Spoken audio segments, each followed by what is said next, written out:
자, 7월 모의고사가 끝이 났습니다. 다들 시험 보시느라 너무 수고 많으셨고요. 저희는 생활과 윤리 해설 강의 한번 해보도록 하겠습니다. 묘육시험 모의고사도 제대로 한번 짚고 넘어가야겠죠.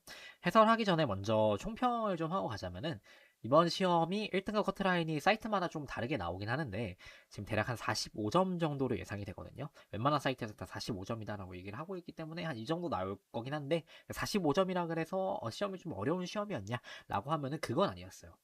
이게 만약에 평가원 모의고사였다. N소생들이 다 낀 모의고사였다라고 하면 1등급 컷이 대략 한 47에서 48 정도는 되지 않을까. 그 정도로 좀 쉬운 시험이었다라고 할 수도 있겠고, 이게 왜냐면은 시험에서 막 어려운 심화 선지를 내가지고 학생들을 변별하겠다 이게 아니라, 너 이 주제에 대해서 좀 내용을 잘 알고 있니? 이해하고 있니? 기출 분석을 좀 많이 해봤니? 라는 걸 좀 물어보는 문제가 많았기 때문에 기본기에 대해서 확인하는 문제들이 좀 많았다. 그리고 기출 분석 제대로 돼 있는가? 기출에 있는 내용이 좀 많이 나왔기 때문에 그래서 좀 점검하기에도 좀 좋은 시험이었던 것 같아요. 내가 기출 분석 제대로 잘 했나? 아니면 개념에 대한 이해를 잘 하고 있나? 까먹진 않았나? 이런 것들이 좀 점검하기에 너무 좋은 모의고사였다. 그렇기 때문에 나중에 아직 진도를 다 못 나간 학생들은 그 시험 진도에서 나간 다음에 7월 모의고사 한번 좀 더 풀어보면 좀 새로운 느낌으로 풀 수 있지 않을까 싶어요. 예, 그만큼 좀 기본기에 대해 물어보는 내용이 많았기 때문에 좀 의미 있는 시험이었다라고 할 수 있겠고요. 음, 근데 좀 시험이 쉽긴 했는데 이게 오답률이 높은 문제들을 보면은 살짝 진짜 아직은 고3 학생들이 좀 기본기에 좀 충실하지 못하고 있구나. 좀 부족한 면이 있구나라는 게 좀 느껴지는 게 일단 1위 오답률 문제가 그 영구평화론, 칸트의 영구평화론과 갈등의 평화윤리에 대해서 물어보는 문제였는데 그렇게 어려운 문제가 아니었거든요. 정답도 원래 기출선지에 있는 정답이 그대로 나왔고 사실 이 정도면은 기출 분석이 제대로 돼 있었으면 뭐 그것도 아니라 사실 그 개념에 대한 이해가 잘 되어 있었으면은 충분히 맞출 수 있는 문제가 아니었나. 그럼에도 오답률 1위 문제에 올라와 있었다. 평화윤리가. 평화윤리는 좀 어려운 주제니까 뭐 그럴 수 있는데 사실 오답률 2위. 이 엘리아드의 문제거든요. 엘리아드 문제는 사실 이렇게 오답률이 높으면 안 되는 게 엘리아드는 항상 물어보는 걸 물어봐요. 똑같은 데서 물어보고 단어만 조금씩 바꿔가지고 물어보는데 그거에 흔들리면 우리가 수능 문제 제대로 풀 수가 없겠죠. 사실 맨날 물어보는 게 똑같고 심화선실로 나오는 게 똑같기 때문에 기출 분석만 잘 되어 있었으면은 절대로 틀릴 만한 문제는 아니었다. 만약에 이 문제 틀렸다면은 엘리아드에 대해 기출 분석이 잘 되어 있는지 한 번 더 점검해 보도록 합시다. 오답률 3위는 뭐 단골 소재죠. 자연과 윤리. 이거는 주제 자체가 어렵기 때문에 문제가 어렵다기보다는 주제 자체에 대한 이해가 조금 덜 되어 있을 확률이 높다라고 생각해요. 그렇기 때문에 오답률 3위 얘는 들어갈 만한 것 같고 오답률 4위가 조금 충격적이었는데 이거 벤담의 공리주의에 대해 물어보는 문제였는데 이거는 정말 기본적인 개념 이해 부족이에요. 이걸 틀렸다고 하고 하면은 절대 4위에 올라갈 만한 문제가 아니었는데 4위에 올라갔기 때문에 만약에 이 문제 틀렸다라고 하면은 벤담에 대해서 내가 개념이 좀 부족하구나 라는 걸 깨닫고 다시 한번 복습하거나 개념을 좀 더 제대로 배웠으면 좋겠습니다. 그래서 4번 오답률 4위 벤담 문제도 그렇게 어려운 문제는 아니었다. 오답률 5위 문제는 형벌론 문제였는데 얘는 형벌론 자체가 좀 어렵긴 하니까 뭐 틀릴만 한가라는 생각이 들긴 하는데 근데 결과적으로 정답도 이제 나왔던 데서 그대로 나왔기 때문에 얘는 기출 분석만 제대로 하면은 틀릴 일은 없겠다 그런 문제였습니다. 그래서 이번 시험에 대체적으로는 이제 약간 기출 분석 잘 되어 있는지 개념에 대한 이해가 잘 되어 있는지 점검해보기 너무 좋은 문제였고요. 그리고 여기서 많이 틀렸다고 해가지고 좀 좌절하지 말고 내가 부족한 부분이 어딘지 제대로 알았으니까 그걸 채워야겠다라고 생각을 해야겠죠. 그게 우리가 모의고사를 보는 본질적인 이유이기 때문에 그래서 뭐 지금 수능이 한 130일 좀 넘게 남았는데 이 정도면은 특히나 탐구에서는 좀 많은 걸 바꿀 수 있는 시간이기 때문에 우리 지금 성적에 연연하지 말고 부족한 부분에 제대로 채우는데 우리가 할 수 있는데 조금 더 집중을 하는 방향으로 가보도록 합시다. 자, 그러면은 해설 시작해 보도록 하겠습니다. 자, 1번. 윤리학의 분류에 대한 문제죠. 사실 이 문제는 틀리면 안 되는 문제. 너무나도 좀 기본적인 문제였고, 자, 한번 보도록 합시다. 윤리학은 인간이 준수해야 할 근본적인 도덕 원리를 탐구하여 모두에게 적용할 수 있는 도덕 규범의 체계를 모한다, 정립하는 것을 주된 목표로 삼는다. 도덕 규범의 체계를 정립하는 것이 주된 목표다. 도덕 규범, 도덕 이론의 체계를 정립하고 이제 확실히 만드는 것이 누구의 역할? 이론 규범 윤리학의 역할이죠. 그래서 가는 이론 규범 윤리학이라고 할 수 있겠고 이 주된 목표라는 단어 되게 중요한 거죠. 윤리학의 분류에서는 주된 목표라는 단어가 있냐 없냐에 따라서 정답이 갈릴 수가 있기 때문에 우리 문제에서 아니면은 여기 선지에서 주된 목표라는 말이 있는지 없는지 확인하는 게 제일 중요하다라고 할 수 있겠습니다. 나와봅시다. 윤리학은 도덕적 담론에서 사용되는 용어의 의미와 추론의 규칙을 분석한다. 그리고 도덕적 언어로 구성된 문장의 의미에 대해 탐구한다. 용어의 의미, 문장의 의미에 대해서 얘기하니까 이거는 무슨 접근? 의미론적 접근. 그리고 추론의 규칙, 추론이 뭐 논리할 때 논자죠. 그래서 도덕적 문장, 도덕적 명제의 논리가 완벽한가, 논리가 맞는가를 알아보는 이제 논리론적 접근이라고 할 수 있겠습니다. 그래서 나는 의미론적 접근과 논리론적 접근을 얘기하는 메타윤리학이다라고 할 수 있겠고요. 선지 한번 봅시다. 1번 이론규범이죠. 윤리학의 학문적 성립 가능성을 논리적으로 탐구하는 것이다. 학문적 성립 가능성 이거 나오면 뭐 생각해야 돼? 윤리학의 학문이 맞냐 아니냐를 얘기하는 거는 우리 메타윤리학의 뭐? 인식론적 접근이다 라고 할 수 있겠습니다. 메타윤리학의 인식론적 접근을 얘기하는 거니까 당연히 이론규범 윤리학은 아니겠고요. 1번 틀렸고 도덕관행에 대한 사실을 객관적으로 탐구하여 기술하는 것이다. 객관적으로 있는 사실 그대로 가치 중립적, 가치 개입적, 가치 중립적으로 판단하는 것이다. 우리의 생각이 들어가지 않고 있는 그대로 사실을 기술하는 것뿐이다. 이거는 기술윤리학의 입장이다라고 할 수 있겠죠. 그래서 당연히 2번도 틀렸고 3번 봅시다. 도덕적 논의에서 논리적 추론의 타당성을 검증하는 것이다. 우리 도덕적 문장, 도덕적 명제가 논리적으로 완벽한가? 논리에 문제가 없는가? 판단하는 건 누구? 메타윤리학의 논리론적 접근이다라고 할 수 있겠죠. 그래서 3번이 너무 맞다라고 할 수 있겠죠.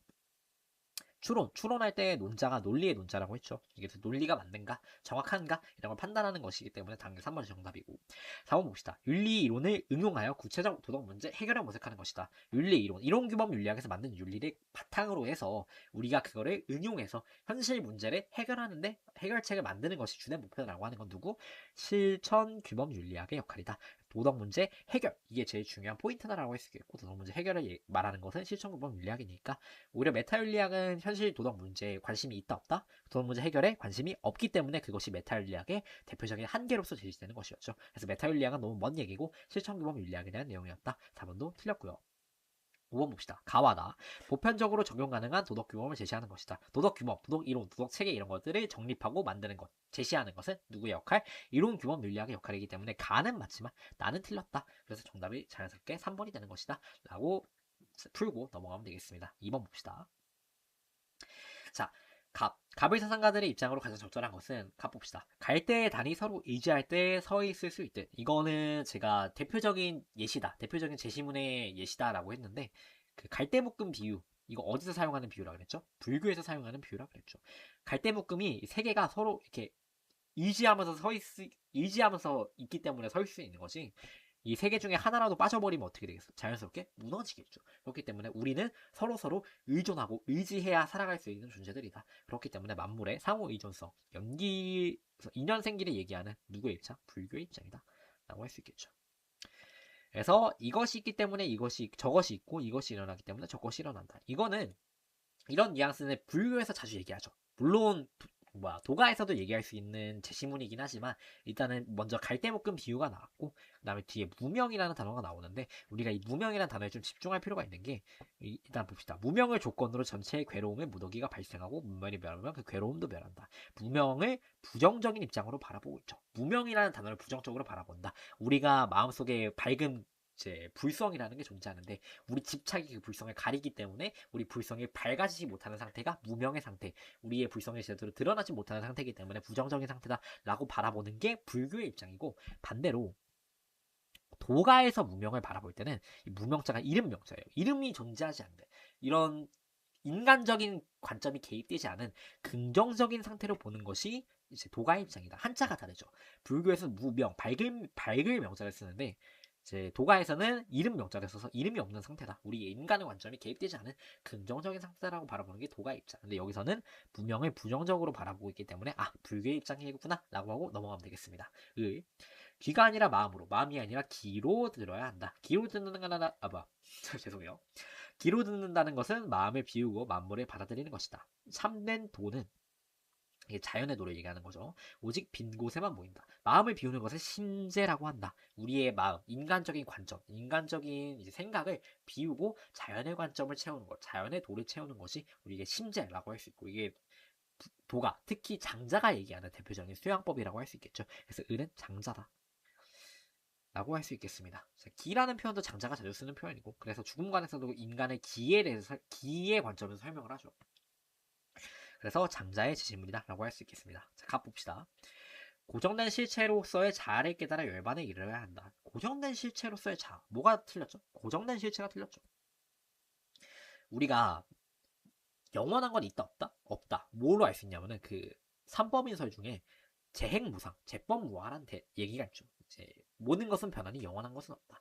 모든 것은 변하니 영원한 나 또한 없다. 라고 얘기하기 때문에 자아가 고정된 실체다. 고정된 실체라는 단어를 일단 쓰지 않죠. 그런 게 존재한다 안 한다? 안 한다. 왜? 재행무상이니까. 모든 것은 변하니까. 그리고 영원한 나도 있다 없다? 없다. 왜냐? 재법무 아니까. 라고 얘기하고 넘어가면 되겠습니다. 고정된 실체라는 표현이 틀린 거고. 2번 봅시다. 연기의 법칙을 깨달아 괴로움으로부터 벗어나야 된다. 우리 연기의 법칙을 깨달으면 만물이 서로 의존하고 있다. 서로 상호 의존하고 있기 때문에 우리 서로 집착할 필요가 없구나. 어차피 우리가 다 연결된 존재구나. 라는 걸 깨닫기 때문에 집착이 없어지면은 우리가 이제 해탈할 수 있다. 열반에 이를 수 있다라고 하죠. 열반에 이르면은 더 이상 우리가 윤회하지 않을 것이고, 그렇기 때문에 생로병사라는 고통을 반복하지 않을 것이다. 그렇기 때문에 괴로움으로부터 벗어날 수 있다라고 하는 게 불교의 대표적인 사상이었다. 그래서 정답이 2번이 되는 거고요. 자, 3번 봅시다. 장자죠. 하늘의 도에 따라 12선악을 명확하게 구분해야 된다. 12선악을 명확하게 구분해야 된다는 누구의 입장? 유학의 입장이죠. 12선악. 그렇기 때문에 우리가 별에, 유인자는 능호인이요, 능호인이다. 라고 얘기하는 거고, 별에 대해서 얘기하는 것이 장자, 특히 도가는 뭔가를 구별하거나 12선악, 장단, 뭐 미추, 대소 이런 거를 구분한다 안 한다? 안 한다. 왜냐 그거는 인간의 관점이 들어간 것이니까. 그래서 12선악을 명확하게 구분한다 안 한다? 안 한다. 이게 틀렸다라고 할 수 있겠고요. 4번 무의의 다스림을 통해 만물의 위계를 확립해야 된다. 무의의 다스림 네 글자로 보죠. 이거를 무의지치라고 하죠. 무의지치는 이제 도가에서 얘기하는 이상적인 통치 방법은 맞는데 이제 뭐가 틀렸냐면 뒤가 틀렸다. 만물의 위계를 확립해야 된다. 이게 틀렸죠. 위계를 확립한다라는 것은 무엇이 더 위에 있고 무엇이 더 아래에 있다. 무엇이 더 우월하고 무엇이 더 열등하다. 이런 거를 얘기하는 거기 때문에 이건 누구의 관점? 인간의 관점이 들어간 것이다. 라고 할 수밖에 없고 그래서 위계를 확립해야 된다는 말을 하지 않습니다. 그래서 4번 틀렸고 5번 갑과 을 공통 입장이죠. 차별하는 마음을 버리고 여기까지는 둘의 입장이 맞는데 뭐가 틀렸냐? 인의를 실현해야 된다가 틀렸죠. 인의는 대표적인 누구의 입장? 유학의 입장이죠. 일단은 불교는 인의에 대해서 언급한 바가 없고 그다음에 장자는 그러니까 도가는 인의를 안 좋은 것이라고 보죠. 특히 부정적이라는 인간의 도덕이기 때문에 우리 자연의 도가 아니라 자연의 덕이 아니라 인간의 도덕이기 때문에 부정적인 것이다라고 바라보는 것이죠. 인간의 관점을 안 좋게 보니까.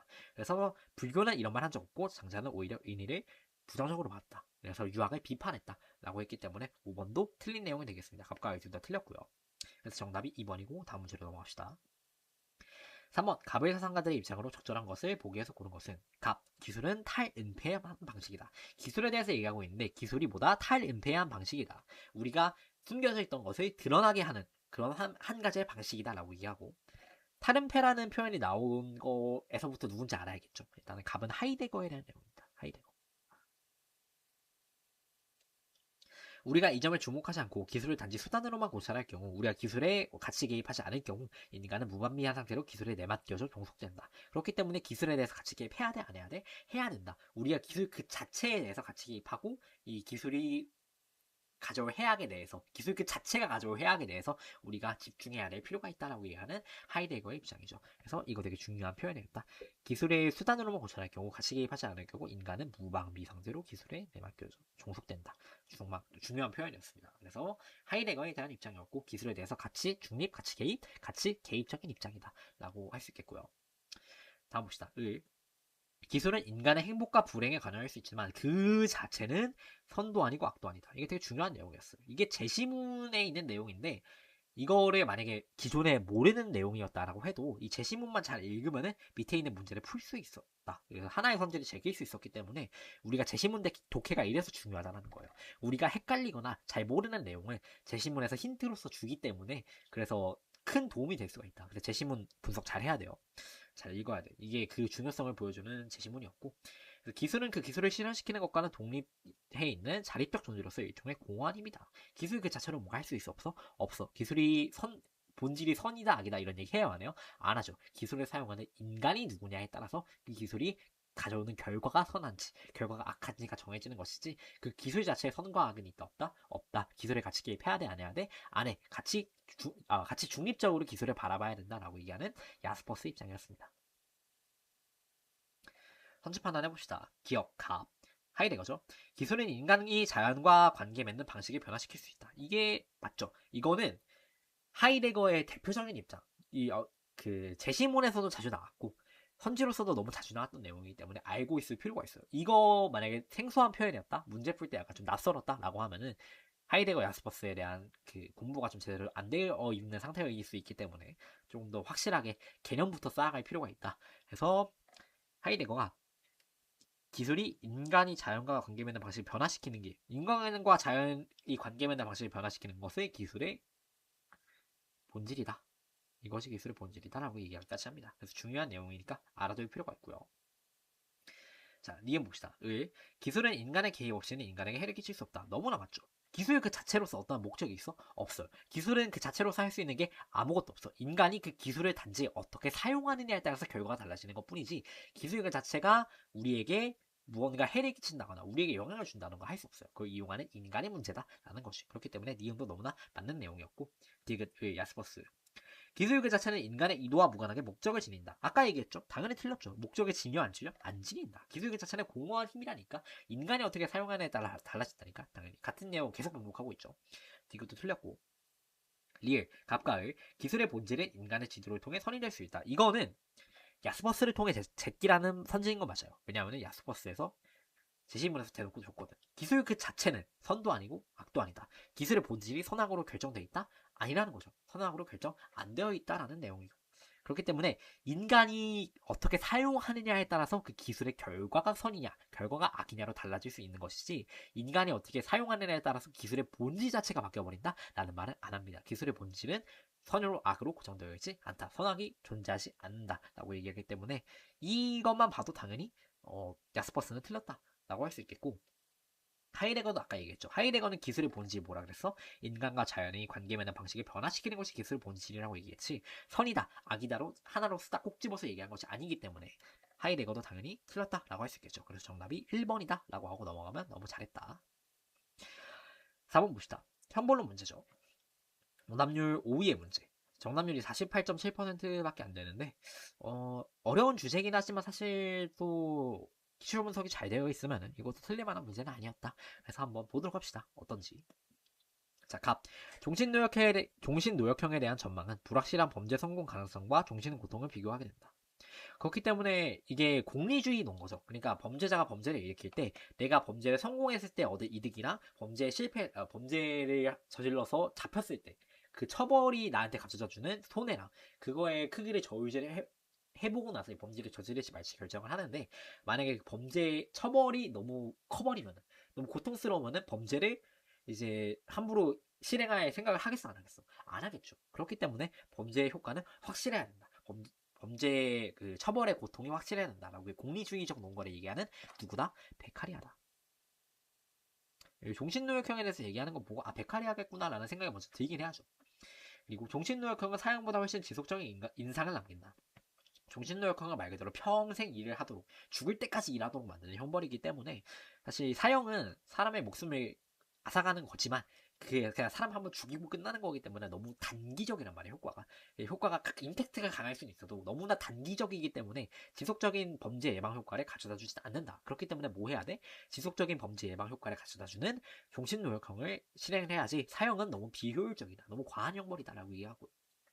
한번 읽어봅시다. 누군가 살인했다면 그는 죽어야 된다. 능모주의적 입장이죠. 그래서 칸트나 루소 둘 중 하나인데 좀 더 읽어봅시다. 이 경우에는 정의의 충족을 위한 대체물은 없다. 그렇기 때문에 대체물이 없다는 거는 살인을 저지른 사람은 무조건 뭐 해야 돼? 사형해야 돼. 다른 처벌 방법이 있어? 없어? 없어. 여기서 누구라는 거? 칸트라는 거 알 수 있죠. 루소는 살인한 사람을 형벌을 뭘 내릴 수 있다 했죠. 사형을 내릴 수 있다라고 하긴 했지만 이제 추방을 할 수 있다라고 추방을 할 수도 있다라고 얘기했죠. 왜냐면 루소는 이제 사회계약설자인데 이 살인을 저질렀다라는 거는 그 살인자가 사회계약을 파기한 것이기 때문에 더 이상 그 우리 민족의 우리 사회의 구성원이 아니라 사회의 배신자, 사회의 반역자가 되어서 우리 사회에서 쫓겨나야 되기 때문에 우리 사회에 존재해서는 안 되기 때문에 사형을 하거나 추방을 해야 된다. 둘 중 하나 해야 된다. 라고 얘기한 게 루소고 무조건 사형밖에 답이 없다라고 얘기한 사람은 칸트밖에 없으니까. 그래서 을은 칸트다라고 할 수 있겠고요. 평 봅시다. 시민의 안전은 사회계약을 통해 국가로부터 조건부로 보장받는 것이다. 시민의 안전이 사회계약을 통해 보장받는 것이다. 우리 형벌론에서 사회계약을 얘기하는 사람은 두 명밖에 없어요. 루소랑 베카리아. 칸트도 사회계약을 인정하긴 해요. 사회가 계약되어서 만들어진 거라는 걸 인정하긴 하는데, 근데 칸트는 뭐냐면은 그 형벌의 근거로서 사회계약이 되지 않기 때문에 우리가 형벌론에서 사회계약설자로 포함시키지 않는 겁니다. 그리고 형벌의 근거로서 사회계약을 얘기하는 사람은 루소랑 베카리아밖에 없어요. 이거는 알면 좋을 것 같고. 자, 사회계약을 통해 조건부로 보장받는 것이고, 그런데 사회계약은 나오죠. 사회계약을 파기했으므로 족국에 대한 배신자가 된다. 그렇기 때문에 뭐 해야 돼? 사형 혹은 추방해야 된다. 라고 얘기하는 루소의 제시문이었다. 그래서 비판 삼각형이니까 여기다 이름 적어놓읍시다. 베카리아, 칸트, 루소. 선제 판단 해봅시다. A와 C. 베카리아나 루소가 칸트한테 하는 말이죠. 형벌은 사회적 선을 위해 가해져서는 안 됨을 간과한다. 이거는 오히려 베카리아나 루소가 칸트에게 할 수 있는 말이에요. 아니죠. 칸트가 베카리아랑 루소한테 할 수 있는 말이죠. 너무나 칸트의 입장이고, 베카리아나 루소는 우리가 형벌을 이제 일으키는 형벌을 집행해야 되는 이유가 무엇이냐라고 물어보면은, 일단 베카리아는 기본적으로 공리주의자죠. 그렇기 때문에 우리가 형벌이 앞으로 범죄를 예방을 해줄 수 있기 때문에 우리가 범죄자를 교화하고 다른 일반 시민들이 범죄를 일으키지 않게 범죄를 예방시킬 수 있기 때문에 이러한 사회적 선을 위해서 공리를 위해서 일단은 형벌을 가야 된다라고 얘기했고, 그리고 루소랑 베카리아 둘 다 사회계약서를 죠.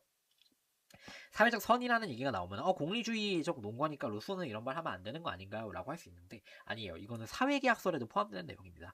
결과적으로 루소도 사회계약서자니까 이제 형벌을 통해서 우리가 그 생명 보존이라는, 다른 시민들의 생명 보존이라는 그 사회계약에 대한 내용을 좀 더 잘 이루어지게 만들 수 있는 게 그게 형벌의 역할이니까, 그렇기 때문에 형벌이 사회적 선을 위해서 우리 사회계약이 더 잘 유지되기 위해서 필요한 것이다 라고 얘기하기 때문에 사회적 선이라는 단어를 루소도 쓸 수 있다. 그렇기 때문에 이거는 베카리아랑 루소가 오히려 인정하는 내용이고, 칸트는 형벌이 그 어떤 것을 위해서 존재하는 게 아니라 다른 뭐 사회적 선이나 그런 목적을 위해서 존재하는 게 아니라 오직 뭐를 위해서, 그 개인의 인격성 실현을 위해서 존재하는 것이다. 그렇기 때문에 우리가 그 본인이 저지른 만큼 형벌을 그대로 받아야 된다. 1대1 이제 응보주의에 대한 입장을 고수하는 거죠. 칸트는 그래서 얘기하는 게 살인자를 사용을 하지 않는 거는 그 사람의 인격을 무시하는 것이다 라고 얘기하는 게, 이제 만약에 어떤 한 개가 한 마리 있어요. 개가 다른 개를 물어서 죽였다 그래서 우리가 그 개를 사형시키진 않잖아요. 왜냐면은 걔한테는 인격이 없거든. 근데 인간이 다른 인간을 살해했을 때 그 인간을 사용시키지 않는 것은 그 인간을 뭐 취급하는 거다? 개 취급하는 거다. 그 인간의 인격을 무시하는 것이다. 라고 얘기하기 때문에 우리가 형벌은 뭐 때문에? 오로지 인격성 실현을 위해서만 실행돼야 하는 것이지 사회적 선을 위해 가해져서는 안 된다. 라고 얘기하기 때문에 이거 칸트가 오히려 베카리아나 루소한테 할 수 있는 얘기죠. 그렇기 때문에 1번 틀렸고. 2번 봅시다. 범죄는 범죄자가 스스로 형벌을 이용한 결과임을 간과한다. 이건 뭐가 틀렸냐면 형벌을 이용한 결과라는 게 틀렸어요. 범죄는 뭐야? 우리가 범죄를 일으키는 이유가 형벌을 받기 위해서 범죄를 일으키는 거예요. 범죄자가. 그게 아니라는 거지. 그렇기 때문에 무슨 차이냐면 형벌을 의욕하기 때문에 범죄를 저지르는 거야? 아니에요. 뭐냐면은 형벌을 받을 행위를 의욕하기 때문에 범죄를 저지른다. 라고 하면 맞는 표현입니다. 이게 선지에서 계속 나왔던 내용인데, 형벌의 받을 행위라는 걸 우리가 두 글자로 뭐로 줄일 수 있다? 범죄로 줄일 수 있다.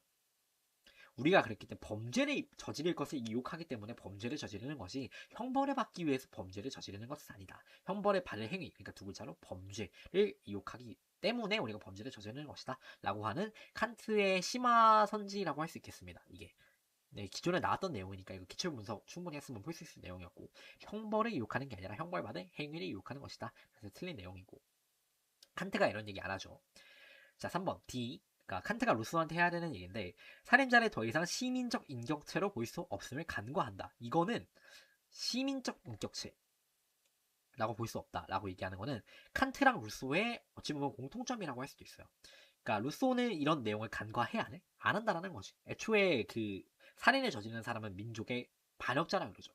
더 이상 사회의 구성원이 아니라 사회의 배신자, 사회의 반역자가 되기 때문에 더 이상 시민적 인격체를 볼 수 없으면 맞는데, 근데 칸트가 그래서 이 간과한다가 틀린 것도 그렇고 칸트가 이런 얘기 할 수 있냐? 있죠. 칸트는 그 살인을 저지르는 사람은 시민적 인격체는 죽었다라고 얘기하고 뭐만 남는다? 오로지 인간적인 인격체. 그 사람이 시민으로서 가지고 있는 인격체는 죽고 이제 인간적으로 가지고 있는 본래 가지고 있는 인격체를 실현시켜주기 위해서 우리가 사형을 집행하는 것이다 라고 얘기하는 거기 때문에 3번도 둘 다 얘기할 수 있기 때문에 틀렸다라고 할 수 있겠습니다. 조금 더 자세하게 얘기하자면 생득적, 칸트가 사형수는 생득적 인격성, 그러니까 우리 본래 가지고 있던 얘는 실현시켜주고, 그다음에 사회 한 구성원으로서 가지고 있는 사회적 인격성은 어떻게 된다? 소멸된다. 뭘 통해서? 사형을 통해서. 라고 얘기합니다. 이것도 처음 나오는 내용은 아니다. 나왔었던 내용이다. 그래서 주요 분석 잘 하면은 충분히 풀 수 있다라는 거고. 4번 봅시다. 그러니까 루소가 베카리한테 할 수 있는 내용이죠. 인간은 자기 보존을 위해 생명권을 양도할 수 있음을 강구한다. 이게 뭐냐면 베카리아랑 루소의 대표적인 차이점인 거예요. 그렇기 때문에 베카리아는 우리가 사용을 하면 안 된다라고 얘기하는 게 우리가 어떻게 그 사회 계약을 하는데 우리가 생명 보존을 위해서 사회 계약을 하는데 어떻게 국가에게 우리의 생명을 좌지우지할 수 있는 생명권을 넘겨줄 수가 있겠느냐.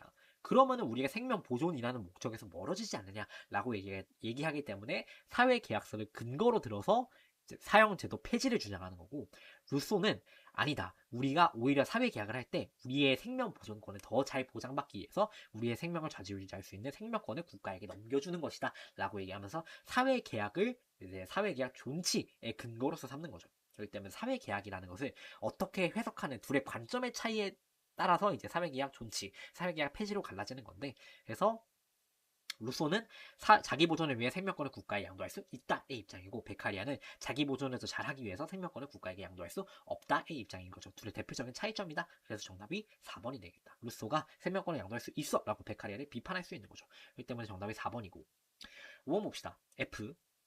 베카리아가 루소에게 하는 비판이죠.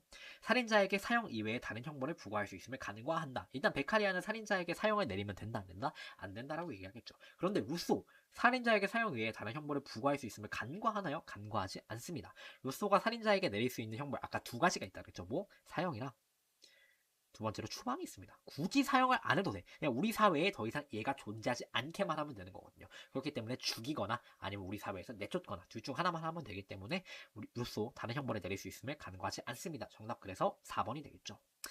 그렇게 어려운 문제는 아니었다. 그나마 조금 헷갈릴 만한 게 이 워딩 형벌 받을 행위를 이용, 이 워딩이 조금 헷갈렸을 수도 있는데, 근데 뭐 그 이상의 어려울 건 딱히 존재하지 않는다. 그래서 정답 4번으로 하고 넘어갈 수 있겠습니다.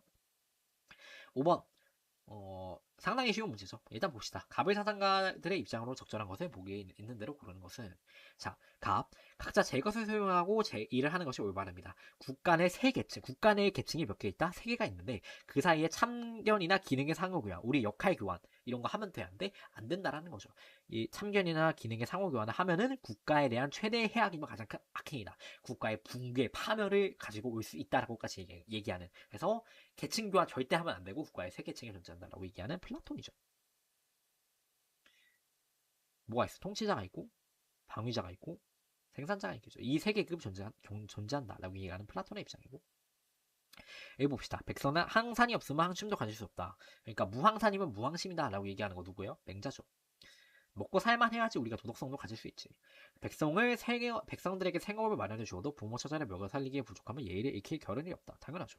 지금 당장 우리 배가 고픈데 도덕성이고 뭐 판단할 이유가 있어 없어? 없다라는 거지. 맹자의 입장이고. 그래서 무항산이면 무항심이다.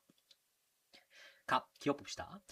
국가 내 구성원들이 공통으로 갖추어야 하는 덕이 있다. 자, 이상적인 국가에서 정의로운 국가에서 생산자, 통치자, 방위자, 생산자, 각각 무슨 덕을 가져야 된다고 얘기하냐면 통치자는 대표적으로 이제 지혜, 방해자는 용기, 생산자는 절제. 그런데 통치자는 이 밑에 있는 덕도 다 가져야 돼야 안 돼? 돼야 된다는 거죠. 그래서 통치자는 지혜, 용기, 절제를 모두 가져야 되고 방위자도 이 아래에 있는 절제의 덕은 가져야 된다. 이렇게 얘기하기 때문에 공통으로 갖춰야 되는 덕이 있어 없어? 있죠. 절제의 덕은 이 세 계층이 모두 다 공통적으로 가져야 된다. 그렇기 때문에 기억 맞고요. 니은, 가, 플라톤.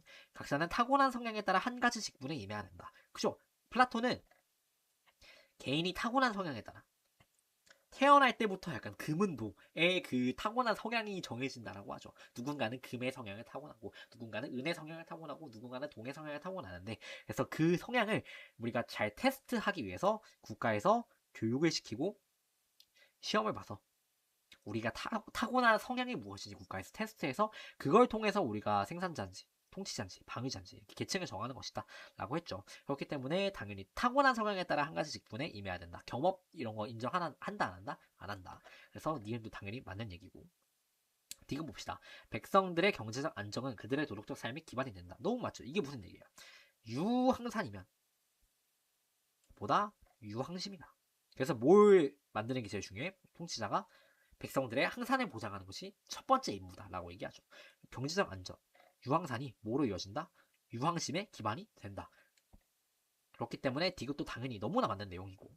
리을 봅시다. 다스리는 계층, 갑과 알들이 공통이죠. 다스리는 계층의 사적 재산 소유는 허용될 수 있다. 이거는 누가 틀렸어? 맹자는 사실 뭐 군주가 사적 뭐 재화 소유하면 안 된다라고 얘기한 적 없거든요. 그래서 얘는 딱히 논외로 두고 플라톤이 이런 얘기를 한 적이 없죠. 사실 플라톤은 다스리는 계층이라고 하면은 뭐 통치자겠죠. 통치자 사적 소유 허용해 안 해? 안 하죠. 그렇기 때문에 재산을 공유한다. 그리고 심지어 뭐까지 공유해? 가족까지 공유한다. 라고 얘기하는 게 통치자이기 때문에 왜? 부정부패를 막기 위해서. 통치자랑 방위자 둘 다 모두 사유재산 가지고 있으면 된다 안 된다? 안 된다. 그렇기 때문에 플라톤이 틀렸기 때문에 정답은 당연히 기억 니은 디귿 4번이 되는 것이죠. 쉬운 문제였다. 이 정도로 하고 넘어가면 되겠습니다. 자, 6번. 자, 가브리엘 상상가 입장. 모든 사람을 떨게 만드는 공공의 힘이 없는 상태에 사는 한 인간은 누구나 전쟁 상태에 놓이게 된다. 공공의 힘이 없는 이 상태 무슨 상태? 자연 상태에선 인간이 무슨 상태? 만인에 대한 투쟁 상태, 이런 전쟁 상태에 놓이게 된다. 이 공공의 힘이 그러니까 뭐겠어요? 이 얘기하는 리바이어던이겠지. 감은 당연히 홉스가 되는 거. 그래서 공공의 권력을 수립하는 유일한 방법은 자신의 권력과 힘을 한 사람 또는 하나의 합의체에 양도하는 것이다. 한 사람 하나의 합의체가 또 리바이어던이 되겠죠. 또 여기 봅시다. 대체로 평화로운 자연 상태에서 벗어나 자연 상태가 뭐래? 대체로 평화로운 상태. 여기서부터 약간 누구의 냄새가 나? 로크의 냄새가 나죠. 자연 상태가 전쟁 상태라고 얘기하는 건 홉스. 자연 상태가 완전 평화로운 상태다 얘기하는 건 루소고, 자연 상태가 대체로 평화롭다라고 얘기하는 건 로크의 입장이니까. 그래서 여기서 벗어나 시민사회에 속한 국가 구성원들을 범죄에 대한 재판권을 공동체에 양도한 것이다. 우리가 사회계약을 하는 이유가 뭐야? 공공의 재판관이 존재하지 않기 때문에 우리가 함부로 막 처벌권을 이용할 수가 없는 거야. 다 사적 처벌권을 가지고 있기 때문에 다른 사람이 나한테 뭔 잘못을 하더라도 우리가 제대로 처벌할 수 있어 없어? 없죠. 그렇기 때문에 이 사적 처벌권을 하나로 모아서 우리가 공적 처벌권을 세워야 된다라고 얘기하는 거죠. 그러므로 공동체는 모든 당사자에게 공평하고 한결같은 심판관이 된다. 공평한 재판관의 역할을 해준다는 것이. 그래서 우리의 소유를 보장해준다라고 얘기하는 로크의 입장입니다. 2번 봅시다. 홉스. 통치자는 자신에게 위임된 권력을 임의로 사용할 수 없다. 왜 없을까? 없다가 틀렸죠. 사실 리바이어더는 그러니까 임의로라는 말이 지멋대로 쓸 수 있냐 없냐를 물어보는 건데, 리바이어더는 뭐냐면 절대군주예요. 절대적인 힘을 가지고 있고 우리가 리바이어던이 뭔가 잘못을 한다 그래서 우리가 리바이어던을 교체할 수 있다 이런 말 해 안 해? 안 하죠. 그렇기 때문에 자기 힘을 의미로 사용해도 된다 안 된다? 된다라는 거예요. 그래서 의미로 사용한다라는 말이 무조건 나쁜 말이 아니에요. 그냥 의미로 약간 좀 부정적으로 느껴지는데 그럼 사용할 수 없지 않을까? 1번 정답 이러고 넘어가면 틀린다는 것이. 리바이어던은 절대군주고 막강한 권력을 가지고 있기 때문에 자신이 가진 힘을 자기 마음대로 사용할 수 있다라는 거죠. 그렇기 때문에 1번 틀렸고, 2번 사회계약 이후에야 시민은 주권자로서 동등한 권리를 지닌다. 일단은 주권이라는 거는 뭐가 있어야 돼? 국가가 있어야지 일단은 주권이라는 것이 생기겠죠. 그렇기 때문에 주권은 일단 시민 사회계약 이후에 생기는 거 맞는데 홉스의 입장에서 주권자가 누구야? 시민이야? 아니죠. 주권자는 리바이어던이다 라고 얘기하기 때문에 시민은 이 틀렸습니다. 홉스의 입장에서 주권자는 누구? 리바이어던. 사회가 딱 생길 때 애초에 주권은 누구에게 주어진 상태로 시작하는 거야? 리바이어던에게 주어진 상태로 시작하는 거야. 그렇기 때문에 어떤 함정 선제가 또 자주 나오냐? 시민이 주권을 리바이어던에게 위임한 것이다. 양도하는 것이다 라는 선지가 나오는데 그거 맞아 틀려? 틀리죠. 왜냐? 리바이어던이 애초에 처음부터 사회가 만들어질 때부터 리바이어던이 생기고 리바이어던이 주권을 가진 상태로 시작하기 때문에 그래서 시민이 주권자다? 아니다. 틀렸다. 그래서 2번도 아니다 라고 하고 넘어갈 수 있고요. 3번 봅시다. 자, 로크죠. 개인은 사회계약 시 자연권을 전면적으로 양도해야 된다.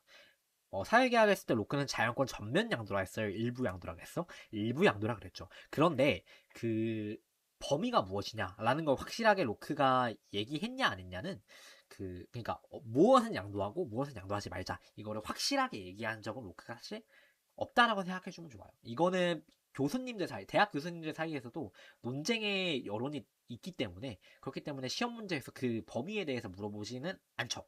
딱 하나 뭐가 있냐면은 재산권. 로크의 입장에서는 어디까지 양도하고 어디까지 양도하지 않는지 범위를 설정하지 않지만 딱 하나 얘기하는 게 재산권은 양도해야 하네. 양도 안 한다. 이것까지 재산권 소유권만 양도하지 않는다. 여기까지만 알면은 돼요. 사실 어디까지가 양도의 범위고 어디까지 양도가 아닌지 이거는 알 필요가 없다. 왜냐면 문제로 나오지 않으니까. 그래서 전면적으로 양도가 틀렸죠. 일부 양도다라는 거 알고 넘어가면 되겠고. 4번. 만인이 재판관인 자연상태에서는 재산권 보장이 불확실하다. 이게 4번이죠. 그러니까 이게 정답이죠. 왜냐면은 사회 계약을 한 목적이 대표적인 목적이 뭐냐면은 자연권 보장이지만 그 자연권 중에 특히 뭐 재산권을 더 잘 보장받기 위해서 우리가 그래서 재산권을 잘 보장받기 위해서 사회를 만들었다라고 얘기하기 때문에 정답이 4번이 되는 거고 그래서 제가 로크가 그 재산에 환장한 사람이라고 얘기를 하죠. 재산권에 환장한 사람. 특히나 재산권, 소유권을 너무 중요시하는 사람이기 때문에. 근데 자연 상태에서는 만인이 재판관이기 때문에 남이 내 자연권을 침해한다 그래서 함부로 처벌이 잘 된다 안 된다? 안 된다. 그렇기 때문에 우리가 사회 상태로 접어들어야 하는 것이다. 사회를 만들어야 되는 것이다. 라고 얘기하는 게 로크의 입장이기 때문에 정답이 4번이 되는 것이고. 5번 봅시다. 홉스 로크 둘의 공통 입장이죠. 소유권은 사회계약 여부와 무관한 자연적 권리다. 이거는 로크는 맞습니다. 로크는 자연 상태에서 소유권이 존재한다라고 얘기하는데 홉스는 틀려요. 홉스는 자연 상태에서 재산권이 존재하지 않는다라고 봐요. 자연 상태에서는. 그러니까 사회 상태로 넘어가면서부터 재산권이라는 것이 생기는 것이 자연 상태에서는 만인이 만물에 대한 권리를 갖는다라고 얘기하기 때문에. 근데 이게 뭐 재산권이다, 소유권이다 이걸 얘기하는 게 아니야. 만인이 만물에 대한 권리를 갖는다는 것은 그러니까 그냥 재산권 소유권이라는 것이 존재하지 않기 때문에 내가 노동을 통해서 얻은 물건이라도 내 소유권이 없기 때문에 다른 사람이 함부로 뺏을 수도 있고 그냥 함부로 가져갈 수도 있고 그런 거란 말이야. 그렇기 때문에 홉스가 얘기하는 게 내가 열심히 노동을 해서 이제 곳간에다가 음식을 잔뜩 쌓아놓으면은 쌓아놓은 사람은 마음이 편해지는데 오히려 마음이 불편해진다는 거죠. 왜냐면 언제 다른 사람이 내 곳간에 들어가서 저 물건을 훔쳐갈지 모르니까. 왜냐? 훔쳐가는 것도 아니지. 내 소유가 아니니까. 만인이 만물에 대한 권리를 가지고 있으니까 내가 가져가도 저건 내게 아닌 거야. 그래서 홉스는 자연 상태에서 소유권이 존재한다 안 한다? 안 한다 라는 거죠. 그래서 정답이 4번이 될 것이다. 5번도 틀린 선지고 7번은 간단하게 봅시다. 독해 문제예요 사실. 그래서 그냥 읽으면 풀 수 있는 문제고 봅시다. 나는 현실 공간에서와 달리 사이버 공간에서는 익명 표현의 자유로 인해 개인의 인격권이 침해될 가능성이 더 높다고 생각한다. 따라서 사이버 공간에서는 현실 공간보다 표현의 자유를 더 제한해야 된다.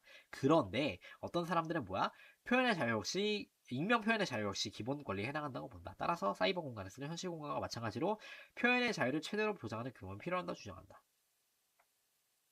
나는 사이버 공간에서는 표현의 자유를 더 제한해야 된다고 생각하는데 다른 사람은 어떤 사람이 있다? 표현의 자유를 사이버 공간에서 더 최대한 보장해야 된다라고 주장하는 사람들이 있다라는 거예요.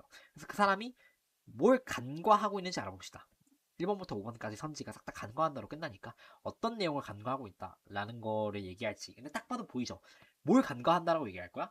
오히려 표현의 자유를 제한해야 되는데 확대한다니 그게 말이 되냐? 이런 얘기를 하겠죠. 그래서 정답만 얘기하자면은 간단하게 3번이 되겠네요. 그래서 나는 현실 공간과는 달리 사이버 공간에서는 표현의 자유를 제한해야 한다고 보는데 왜 너는 표현의 자유를 확대해야 된다고 봐? 너 나랑 생각이 다르구나. 이런 면에서 비판을 할 수 있기 때문에 정답이 자연스럽게 3번이 되는 거고 다른 선제는 굳이 안 봐도 되겠죠. 독해 문제니까 넘어가도록 하겠습니다. 자, 8번 문제입니다. 자, 가불사상가의 입장으로 가장 적절한 것은 자, 죽음관에 대한 내용이죠. 죽음은 현존재가 존재하자마자 받아들이는 하나의 존재 방식이다. 현존재라는 표현 쓰니까 그러니까 죽음관에서 현존재라는 표현을 쓰는 게 누구의 입장이다? 하이데거다. 실존주의 철학자. 그래서 왜 하이데거인지 좀 더 알아보도록 합시다. 현존재라는 단어가 있으니까 무조건 하이데거 이렇게 보는 건 좀 위험할 수가 있고 왜 하이데거인지 조금 더 보도록 할게요.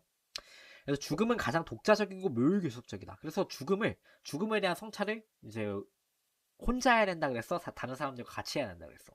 혼자 해야 된다 그랬죠. 이게 누구랑 차이점? 야스퍼스랑 차이점이죠. 야스퍼스는 죽음에 대한 고뇌, 성찰을 다른 사람들과의 관계 속에서 해야 된다라고 했는데 하이데거는 그게 아니라 죽음은 독자적이고 무교섭적이기 때문에 혼자서 해야 된다라고 얘기했죠. 그렇기 때문에 하이데거구나. 그 다음에 죽음은 뛰어넘을 수 없는 확실한 가능성이다. 인간에게 무조건 찾아오는 죽음은 누구에나 찾아오죠. 죽음에서 벗어날 수 있는 사람은 없기 때문에 그래서 죽음은 뛰어넘을 수 없는 확실한 가능성이다 라고 얘기하는 하이데거의 입장이다 라는 거고 읽어봅시다. 사람은 죽으면 영혼은 몸으로부터 분리되어 홀로 순수한 상태가 어디를 간 상태라고 하는 거죠. 이데아계를 간 상태라고 하겠죠. 죽으면 뭐 영혼이나 몸이나 모르게 하나 소멸하는 게 아니라 영혼이 소멸하는 게 아니라 계속 존재해서 이데아계로 넘어가는 것이다. 죽음 이후에야 오직 영혼만을 사용하여 진정한 삶을 도달할 수 있다. 이게 이데아계에 간다라는 걸 얘기하는 거죠. 그렇기 때문에 플라톤이다. 다른 거 알 수 있고 1번 봅시다. 하이데거죠. 인간은 삶의 유한성에서 벗어나야 참된 실존을 실현할 수 있다. 삶의 유한성, 우리의 삶은 유한하다. 이 사실에 대해서 인간이 벗어날 수 있을까? 인간이 삶의 유한성을 벗어난다는 건 인간이 무한하게 살게 된다는 것인데 그게 말이 돼요? 안 되죠. 모든 사람들에게 삶이란 뭐야? 유한한 거야. 언젠가는 죽음이 찾아온다는 거죠. 그래서 죽음이 확실한 가능성이다. 뛰어넘을 수 없다라고 얘기하기 때문에 그래서 삶의 유한성에서 벗어날 수 있다 없다? 없다라는 거죠. 참된 실존을 회복하려면 뭐 해야 돼? 오히려 인간의 삶이 유한하다라는 거를 직시해야 된다라고 얘기하죠. 1번 틀렸고 2번 인간과 동물 모두 죽음을 자각할 수 있다는 점에서 다르지 않다. 얘는 뭐가 틀렸냐면은 오로지 현존재만 죽음의 가능성에 대해서 인식할 수 있다라고 얘기해요. 근데 현존재는 누구뿐이야? 인간뿐이기 때문에 오로지 인간만이 현존재이기 때문에 인간만이 죽음에 대해서 자각할 수 있다. 동물은 죽음에 대해서 자각할 수 있다 없다? 없다라고 얘기하죠. 그렇기 때문에 2번도 틀렸고 3번 죽음을 계기로 영혼과 육체는 이데아의 세계로 들어가게 된다. 영혼은 맞는데 뭐가 틀렸어? 육체는 이데아계로 들어갈 수 있어 없어? 없죠. 육체가 우리의 진정한 삶을 막는 이 감옥과도 같은 역할을 하기 때문에 우리가 죽고 나서 육체라는 감옥에서 해방되고 나서야 영혼이 이데아계로 갈 수 있다라고 얘기하는 것이기 때문에 육체는 이데아계로 가는 것이 아니라 이데아계로 못 가게 막는 장애물이다라고까지 생각하기 때문에 3번도 틀렸다. 자, 4번 봅시다. 지혜로운 사람들은 죽음을 두려워할 필요가 없다라고 여긴다. 4번이 정답이죠. 그래서 플라톤의 스승인 소크라테스가 죽음을 두려워해 안 해? 안 하고 그냥 그대로 사형당했죠. 왜냐하면 지혜로운 사람은 내가 죽고 나서도 어디 뭐 이상한 뭐 아픈 곳으로 가는 게 아니라 뭐 잘못된 곳으로 가는 게 아니라 죽으면은 내가 더 완전한 곳으로 이데아계로 갈 것이다 라는 걸 알고 있기 때문에 죽음에 대해서 두려워하지 않는다라고 얘기하죠. 정답이 4번이었는 것이고 5번 갑을 둘의 공통점이죠. 죽음 이후의 세계에서 비로소 참된 자신을 회복할 수 있다. 이거는 플라톤의 입장이죠. 사실 죽음 이후에는 인간이 영원히 이데아계로 가서 참된 지식을 받아들이고 참된 나에 대해서 알 수 있다. 참된 자신을 회복할 수 있다라고 얘기하는데 하이데거는 죽음 이후의 삶에 대해서 얘기한다 안 한다? 안 한다. 그런 거 없다라고 보기 때문에 사실 하이데거가 죽음 이후 사후 세계에 대해서 얘기하지 않죠. 그렇기 때문에 정답은 4번이 되고 5번도 틀린 선지다라고 할 수 있겠습니다. 넘어갑시다. 9번 오답률 2위 문제입니다. 와, 참 이게 오답률 2위 할 문제가 아닌데 일단 한번 보도록 합시다. 성스러운 것이 자신을 드러낼 때 인간은 그것이 속된 것과는 완전히 다른 것임을 깨닫게 된다. 인간의 삶과 자연에서 언제든지 성스러움을 드러남, 즉 성현이 나타날 수 있다. 인간의 삶과 자연에서 성스러움이 드러난다. 그것이 두 글자로 보다 성현이다라는 거죠. 평범한 돌이나 나무와 같은 일상적인 대상에서 성스러움이 드러나는 기본적인 현상부터 신이 인간의 몸으로 세상에 나타난 사건처럼 매우 특별한 경우에 이르기까지 일관된 연속성이 존재한다. 성스러움은 그러니까 언제 어디서든지 나타날 수 있다라는 거죠. 누구의 입장? 엘리아드다. 그리고 엘리아드의 입장이다. 성과 속의 조화. 우리가 속된 세상에서 성스러움이 드러나기 때문에 그걸 두 글자로 성은이라 하기 때문에 성과 속의 조화를 얘기하는 엘리아드다. 자, 기억봅시다. 자연물 그 자체가 성이 되어 숭배의 대상이 될 수 있다. 맞아, 틀려? 틀리죠. 왜냐? 자연물 그 자체가 숭배의 대상이 되는 거야? 아니에요. 자연물을 통해 드러나는 우리의 성스러움을 우리가 숭배의 대상으로 나타나는 숭배의 대상으로 삼는 것이지, 자연물의 성현이 일어났다라고 해서 자연물 자체가 성스러워지는 것이 아니라 그 자연물을 통해서 드러나는, 자연물을 통해서 나타내지는 성스러움이 성현의 대상, 숭배의 대상이 되는 거죠. 그렇기 때문에 기억은 틀렸다라고 할 수 있겠습니다. 자, 니은 봅시다. 성스러움과 속됨은 서로 구분되지만 조화를 이룰 수 있다. 너무 맞죠? 그러니까 성과 속의 조화라고 했죠. 성스러움과 속된 것은, 그러니까 우리가 흔히 말하는 성스러움 그 성스러움이라는 걸 나타내는 성과 속은 아예 그 다른 존재예요. 우리가 아까 위에서도 말했듯이 자연물 그 자체가 성이라 그랬어? 아니죠. 자연물은 따로 있고 그 자연물의 성스러움이 드러나는 것이다. 성현을 해서 자연물을 통해 성스러움을 나타내는 것이다 라고 했지, 자연물이랑 성스러움이랑 동일시되는 건 아니에요. 둘은 명백하게 다른 건데, 근데 그게 성현이라는 행위를 통해서, 성현이라는 것을 통해서 우리가 조화를 이루는 것이지. 그렇기 때문에 니은도 너무 맞다라고 할 수 있고. 디귿 봅시다. 성스러운 공간은 주변 공간과 질적으로 다른 공간이 된다. 얘는 너무나 자주 나오는 선지예요. 너무나 단골 심한 선지기 때문에 알아야 돼. 그냥 성스러움이 나타나면은 당연히 그 성스러움이 나타나지 않은 공간보단 질적으로 더 고상한 곳, 더 성스러운 곳이 되기 때문에 디귿도 맞다라고 할 수 있겠습니다. 성스러운 공간이 아까 말했듯이 성현이 이루어진 공간을 얘기하는 거예요. 디귿 알고 있으면 너무 좋을 것 같고, 읽어봅시다. 성스러움은 인간의 삶과 자연을 통해 다양한 양태로 드러난다. 이게 제시문에 그대로 있죠. 그러니까 평범한 돌이나 나무 같은 뭐 일상적 대상에서 성인이 일어나기도 하고, 뭐 인간의 몸으로 세상에 나타난 성인이 일어나기도 하고, 인간의 삶과 자연을 통해서 다양한 양태로 드러난다가 제시문에 그대로 있는 내용이기 때문에 이거는 너무 맞다. 제시문 잘 읽어야겠죠. 그렇기 때문에. 그래서 정답은 5번 니은 디귿 리을이다 라고 하고 넘어가면 너무 잘했습니다. 오답률 2위 할 만한 문제였다? 아니다 라는 거죠. 10번 봅시다. 자, 자연과 윤리 문제죠. 갑. 인간과 마찬가지로 모든 생명체는 그들의 선을 중심으로 어떠한 경향성을 끊임없이 형성한다. 그들의 선, 그들의 고유한 선을 추구하는 존재고, 모든 생명체, 그러니까 인간, 동물, 식물 모두 다 목적론적 삶의 중심이다. 이거 누구의 대표적인 표현이에요? 센터 오브 라이프. 테일러의 대표적인 표현이죠. 테일러. 인간, 동물, 식물 모두 다 내재적 가치를 가진 직접적 의무의 대상이다 라고 얘기하는 테일러고, 밑에다 이렇게 범위를 적어놓습니다. 도덕적 고려의 대상이 되는 범위를 밑에다 이렇게 적어놓으면 문제 풀 때 헷갈리지 않기 때문에 테일러, 인동식 이렇게 적어두고요. 자, 이성을 지니고 있지 않은 동물을 잔인하게 다루는 것은 인간 자신에 대한 의무에 배치된다. 그러니까 동물을 함부로 잔인하게 대하면 안 되는데, 그게 동물이 너무 소중해서야? 아니야. 뭐 때문에? 인간이 소중하기 때문에. 그래서 인간을 위해서, 결과적으로 인간의 인격성 실현이라는 직접적 의무를 위해서 우리가 동물을 함부로 대하면 안 돼. 동물을 함부로 대하면은 우리 인격성 실현, 우리 그런 거에 품위를 유지하는데 우리가 방해가 될 수 있기 때문에, 우리의 품성에 안 좋은 영향을 줄 수 있기 때문에 하면 안 돼. 결국엔 인간 때문에 동물 학대하면 안 되는 거야 라고 얘기하는 칸트 입장이죠. 칸트는 뭐 인간중심주의자죠. 도덕적 고려의 대상 인간뿐인이라고 적어두면 되겠고, 병. 어떤 존재가 고통을 받는다면 그러한 고통을 고려하지 말아야 할 도덕적 이유는 없다.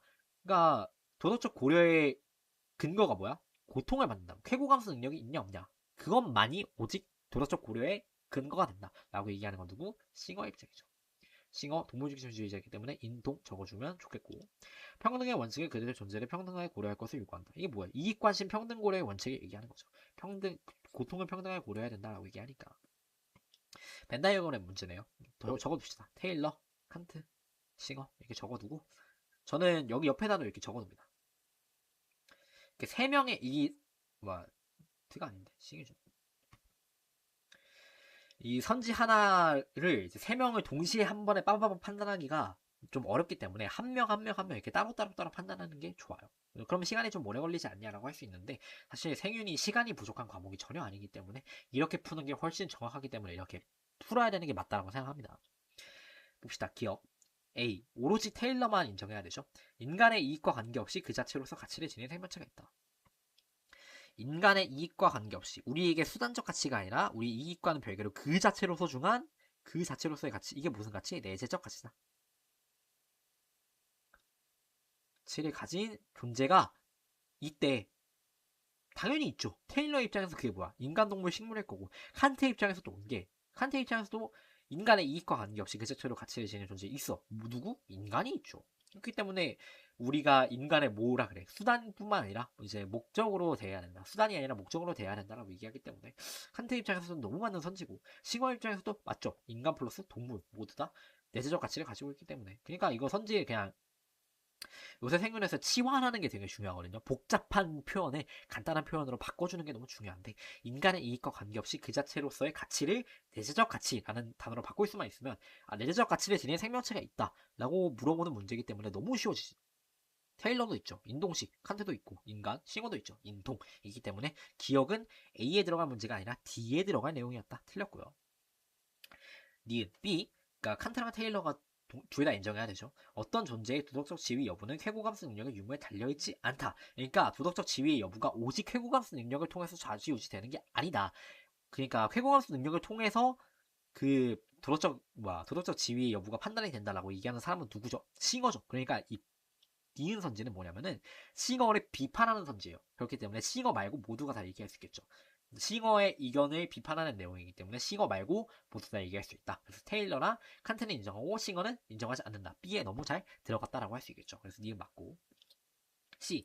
이익 관심을 갖는 모든 생명체가 도덕적으로 고려해야 할 대상인 것은 아니다. 자, 치환해야 돼요. 이것도. 이익 관심을 갖는 모든 생명체, 얘는 뭐야? 인간 플러스 동물. 동물인데 일부 동물이겠죠. 쾌공함수 능력을 가진. 자, 판단해 봅시다. 테일러. 인간 플러스 일부 동물이 도덕적으로 고려할 대상인 것은 아니다. 맞아, 틀려? 틀리죠.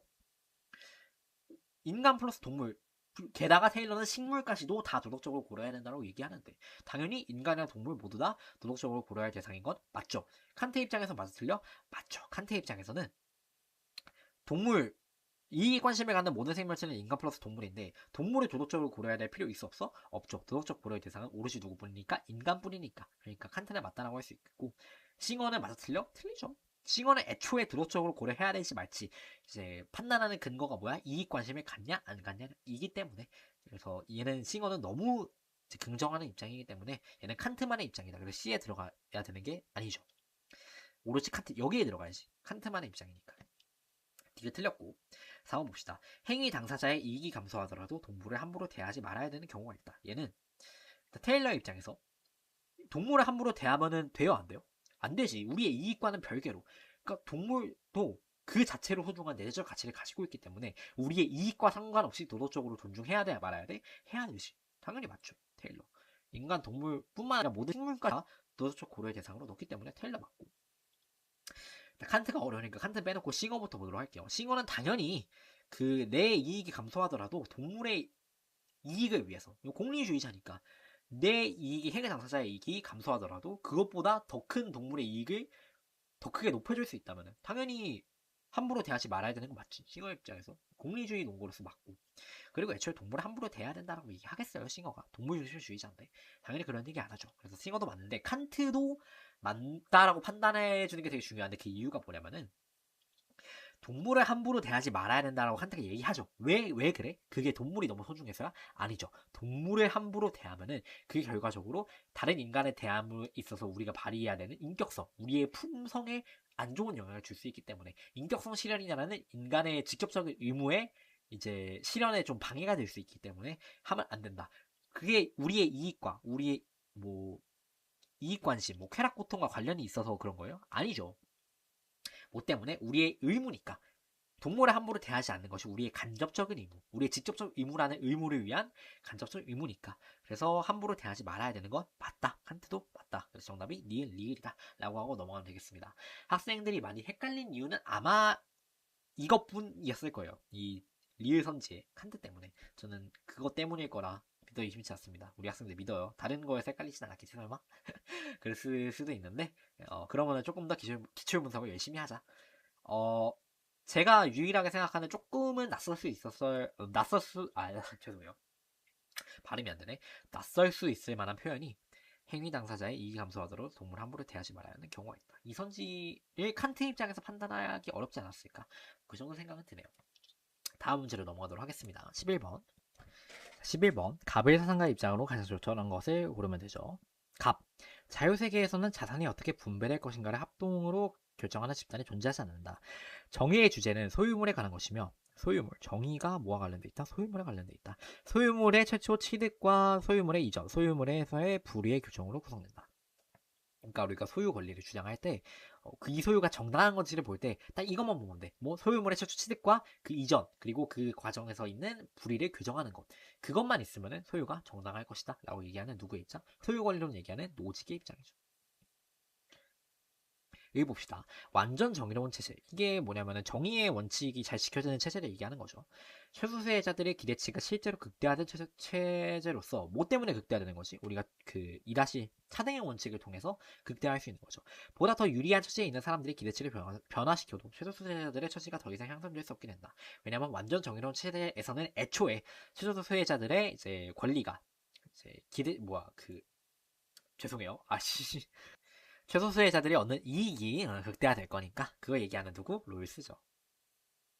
오늘따라 혀가 좀 꼬이네. 죄송해요. 55분 동안 나 혼자 말하려니까 힘들다. 자, 1번 봅시다. 갑. 타인의 처지를 개선하지 않는 최초 취득은 부정의하다. 우리가 최초 취득을 할 때 노직이 타인의 처지를 개선시켜야 된다고 얘기하나요? 아니죠. 노직은 소유하는 것도 우리가 최초 취득하는 것도 이전하는 것도 교정하는 것도 누군가의 처지를 개선하기 위해서라고 해? 아니죠. 노직은 타인의 처지 개선에 딱히 무조건 관심을 가져야 된다라고 얘기하는 사람이 아니기 때문에 그냥 내가 가지기 때문에 가지는 것이지. 부정의한 최초 취득은 못뿐이야. 다른 사람의 피해를 주거나 뭐 정당하지 않은 방식으로 얻은 최초 취득은 부정의할 수 있는데 타인에게 처지를 개선하냐 안 하냐? 이거는 딱히 상관이 없는 거죠. 그래서 틀렸고 2번 봅시다. 자유롭게 이전된 소유물은 모두 교전의 대상에서 제외해야 된다. 얘도 맞다 틀리다? 틀리다. 뭐가 틀리냐면은 우리가 자유롭게 이전됐다 그래도 우리는 전체적으로 이 소유가 정당한지를 보려면은 전체 과정을 봐야 돼. 최초 취득이 어딘가에서부터 시작해서 이제 이전의 과정이 정당한가, 자유롭게 이전되었고 이제 정당하게 이전이 되었는가 이걸 봐야 되는데 만약에 정당하게 이전이 됐다 하더라도 최초 취득을 할 때 문제가 생겨. 내가 만약에 나무에 있는 사과를 따가지고 다른 사람들이 자유롭게 이전을 시켰어. 근데 만약에 사과를 딴 나무가 내 소유가 아니라 다른 사람의 소유였던 거예요. 그럼 애초에 그 최초 취득이 정당하다 정당하지 않다? 정당하지 않은 거지. 다른 사람의 소유물을 내가 최초 취득을 한 거니까. 그래서 이런 경우에 뭐 해야 돼? 교정해야죠. 제외를 해야 되는데 제외해야 한다? 아니죠. 틀렸죠. 교정해야지 이런 경우에는. 그래서 제외하면 안 되고 2번 틀렸고 3번 최소수혜자들의 복지는 어떠한 조건도 없이 증진되어야 한다. 최소수혜자들의 복지를 증진시키는 내용이 롤스 입장에서 뭐였죠? 2-1 차등의 원칙이죠. 차등의 원칙이 어떠한 조건도 없냐? 그거 아니죠. 애초에 차등의 원칙에 대한 내용이 모든 것이 최소수혜자들에게 최대 이익이 되도록 분배해야 된다 라고 얘기하는 건데 애초에 그것부터가 조건이죠. 최소수혜자들이 최대 이익을 얻도록 이제 분배해야 된다라고 얘기하는 것부터가 조건이고 그리고 또 다른 조건이 있는 게 우리가 롤스의 입장에서 정의의 원칙을 얘기할 때 제일 먼저 보장되어야 하는 권리가 뭐야? 평등한 자유 원칙. 두 번째가 공정한 기회균등의 원칙. 그러면 마지막으로 지켜져야 될 게 차등의 원칙이었죠. 그래서 그러니까 어떠한 조건도 없다라고 하면 이게 무조건적이 되잖아. 무조건 차등의 원칙을 지켜야 되는 거야? 아니에요. 만약에 차등의 원칙을 지키는 과정에서 공정한 기회균등이나 평등한 자유의 원칙이 잘 보장되지 않을 것 같으면은 차등의 원칙을 보장해야 돼, 안 해야 돼? 아니지. 얘네 먼저 보장하고 그 다음에 그 안에서 차등의 원칙을 보장해 주는 거죠. 그렇기 때문에 무조건적이다 아니다? 아니다라고 할 수 있겠죠. 그렇기 때문에 어떠한 조건도 없이가 틀렸고 4번 봅시다. 국가는 사회적 우연성의 영향력 감소를 위한 재분배의 주체가 될 수 있다. 4번이 너무 정답이죠. 그러니까 사회적 우연성의 영향력. 우리가 태어났을 때부터 가지고 태어난 것. 그 영향력을 감소시킨다는 게 우리가 사회적 우연성을 통해서 누군가는 돈을 많이 벌고 누군가는 돈을 적당히 벌겠지만 누군가는 최소수혜자가 되잖아요. 우리가 무지의 베일을 쓴 상태, 원초적 상태에서 그런 상황을 생각을 해봤을 때 그러면은 내가 최소수혜자가 되면은 너무 힘들겠구나. 그렇기 때문에 우리가 최소수혜자들에게 최대 이익을 보장해 줌으로써 우리가 그 사회적 우연성의 영향력을 좀 감소시키자. 그래서 내가 최소수혜자가 되더라도 문제가 없게끔 만들자 해가지고 만든 게 정의의 원칙의 차등의 원칙이었죠. 그렇기 때문에 사회적 유연성의 영향력을 감소시켜주는 것도 맞고 그 역할을 하는 것이 누구다? 국가다. 국가 말고 그런 역할을 누가 할 수 있겠어요. 그렇기 때문에 정답이 너무 4번이 돼야 되고 5번 봅시다. 갑과 을 둘의 공통점이죠. 사회재산권은 어떠한 경우에도 제한할 수 있는 어떠한 경우에도 제한할 수 없는 절대적 권리다. 맞아, 틀려? 노직과 로직 둘 다 틀리다라고 할 수 있어요. 일단은 사유재산권이 노직의 경우에는 제한할 수 있는 경우 뭐가 있어? 그 국가가 교정을 할 때, 국가가 한 사람이 가진 소유물이더라도 그게 정당하지 않으면 국가가 개입을 해가지고 그 소유를 교정을 할 수가 있죠. 그런 의미에서 제한을 할 수 있는 거고, 로이스 입장에서도 그 사유재산권은 어디에 해당하는 거야? 평등한 자유의 원칙에서 보장하는 권리 중에 하나인 거죠, 사유재산권이. 그런데 이 노직과 로이스의 공통점이기도 한데, 내 자유가 남의 자유를 침해할 경우에, 그런 경우에는 자유가 보장되어야 된다, 되어야 하지 않는다, 되지 않는다라고 얘기해요. 그러니까 내 자유가 남의 자유를 침범하지 않는 선에서 보장되지, 남의 자유를 침범하는 자유가 있으면 그 자유는 제한해야 된다라고 얘기하고, 그리고 소유 권리가 만약에 나의 다른 권리랑 충돌을 할 경우에, 지금 얘기하는 건 노직과 로이스의 공통점이에요. 내가 가진 소유 권리가 다른 자유랑 충돌할 경우에, 만약 충돌한 다른 자유가 소유 권리보다 더 중요한 권리다라고 하면은 다른 권리를 위해서 소유 권리는 포기할 수 있다. 그 제한될 수 있다라고 얘기하거든요. 크게 제한할 수 있는 이유가 두 개. 다른 사람의 자유를 침해했을 때, 아니면 더 큰 자유를 위해.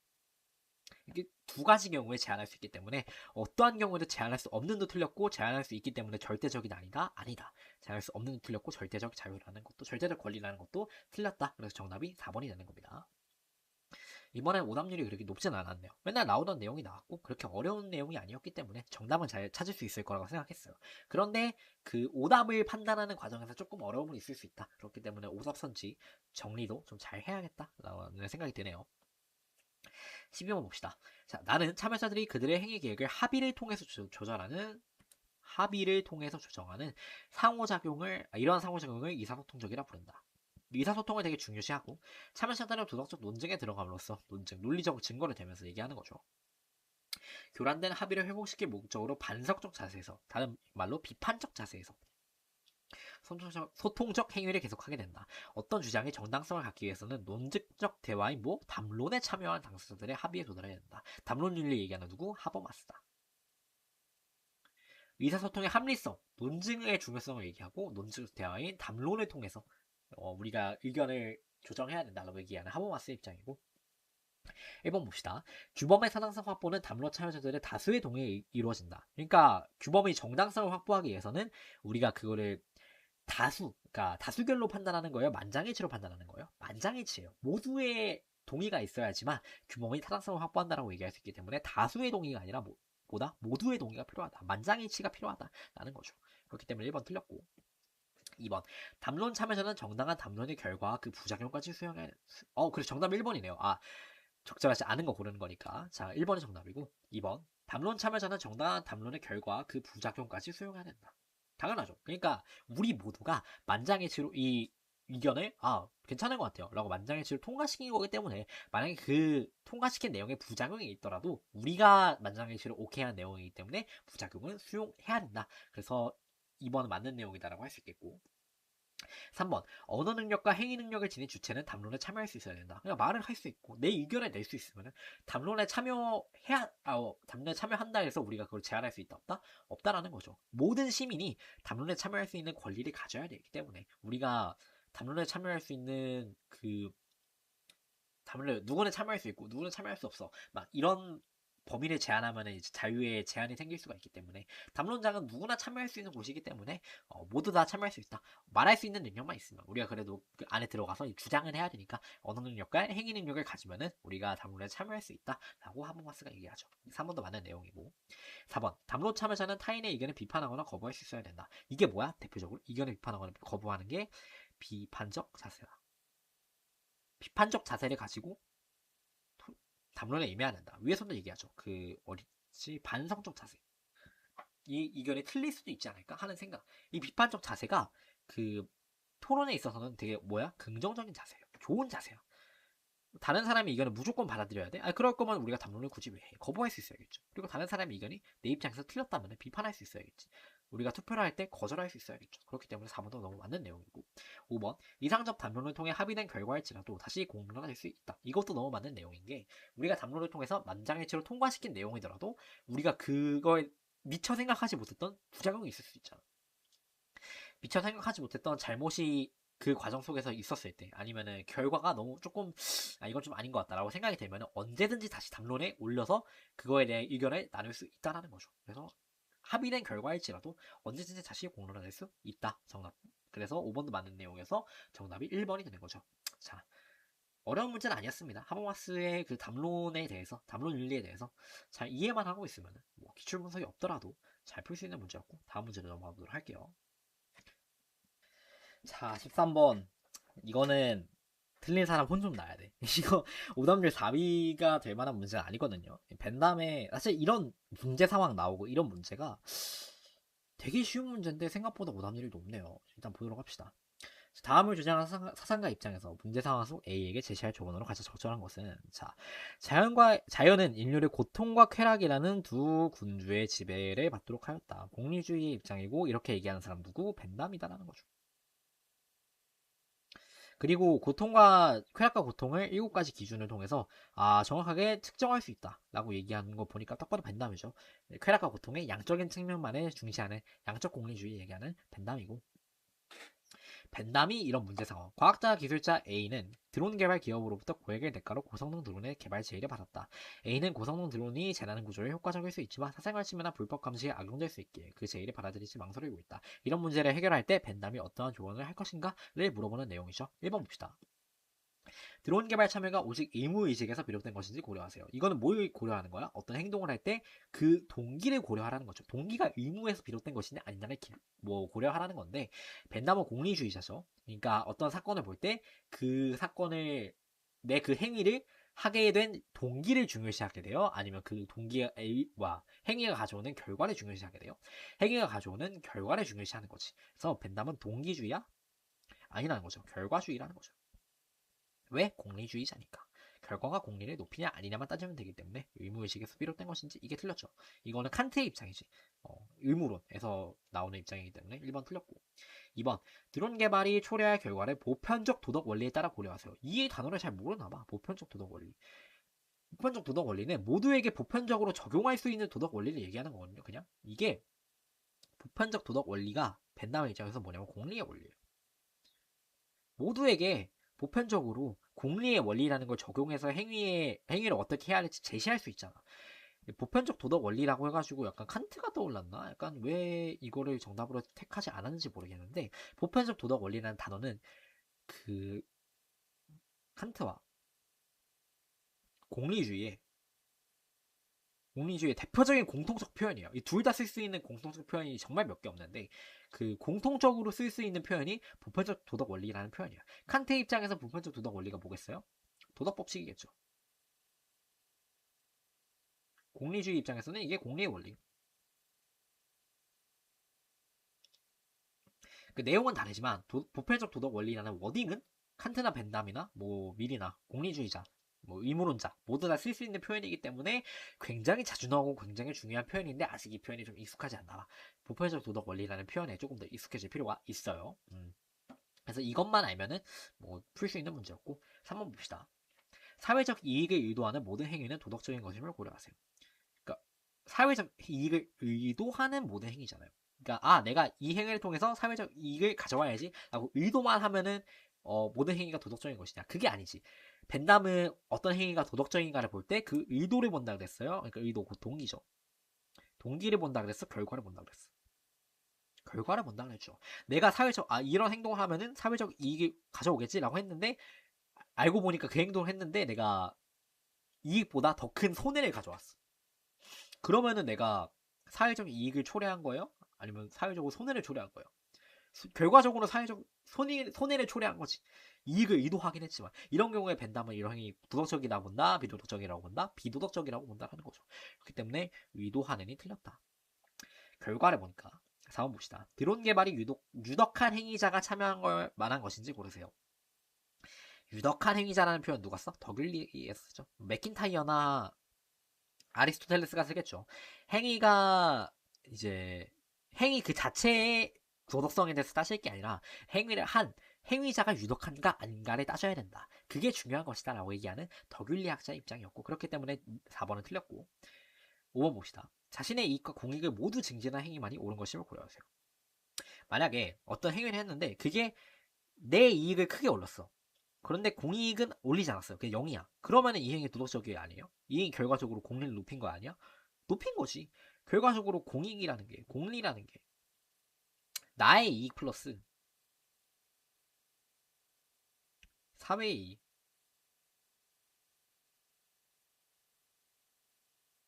아이고, 안 움직이네. 어쨌든 이거 둘 다 포함하는 거기 때문에 내 이익만 높여도 결과적으로 공익이 늘어난 거야, 안 늘어난 거야? 늘어난 거죠. 내 이익이 늘어나지 않고 사회 이익만 늘어났어도 공익이 높인 거야, 안 높인 거야? 높인 거죠. 둘 중에 어떤 거든지 내 이익이 높아졌든지 우리 공익이 높아졌든지 아무거나 둘 중 하나만 높아지면은 결과적으로 옳은 행위가 맞는 거예요. 굳이 그게 무조건 공익과 사익을 다 올려야 된다. 그건 아니지. 그래서 결과적으로 공익을 올리든 사익을 올리든 올린 그 이익의 양이 더 크기만 하면 된다는 입장에서 오케이니까. 그래서 5번도 틀렸다. 그래서 정답이 2번이다 라고 하고 넘어가면 되겠습니다. 보편적 도덕 원리, 이 단어만 잘 집중해서 보면. 자, 14번 보도록 합시다. 자, 시민불복종 문제네요. 수령도 유형이고, 자, 시민불복종으로 심각하게 도덕적이고 그런 어떤 것을 중단시키려고 할 때 우리가 중단시키려고 하는 악의 크기와 시민불복종이 가져올 법과 민주주의에 대한 존중감의 감소 정도를 저울질해봐야 한다. 그러니까 시민불복종이 가져올 해악의 크기와 시민불복종이 가져올 이익의 크기를 비교해서 이익이 훨씬 더 크면은 우리 시민불복종 해야 된다. 이런 공리주의적인 마인드를 가지고 있는 누구? 싱어죠. 시불이 가져올 시민 불복종 줄여서 시불인 거예요. 오해하지 마시고 시불이 가져올 이익이 해악보다 더 크면은 이런 경우에 우리가 시민 불복종한다 라고 얘기하는 싱어의 내용이고, 읽어봅시다. 시민 불복종의 문제는 어느 정도 정의로운 국가 내에서만 생겨난다. 이렇게 얘기하는 이유 뭐야? 완전 정의로운 국가에서 시민불복종을 할 필요 있어 없어? 없죠. 완전 정의로우면 시민불복종을 할 만한 부정의한 법이 만들어지지 않기 때문에. 그리고 완전 부정의한 국가,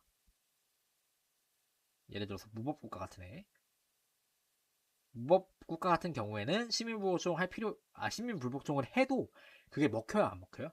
안 먹혀. 어차피 법 하나 어긴다고 해가지고 사회가 그렇게 확 바뀔 정도의 체제가 없고, 일단 무법이 팽배한 국가이기 때문에 시민불복종에 별 효과가 있다 없다? 없다라는 거죠. 그렇기 때문에 어느 정도 정의로운 국가 내에서만 시민불복종이 일어날 수 있는 거고, 그래서 시민불복종은 다수자로 하여금 공통된 정의감에 비추어, 공통된 정의감, 다른 말로 뭐? 정의의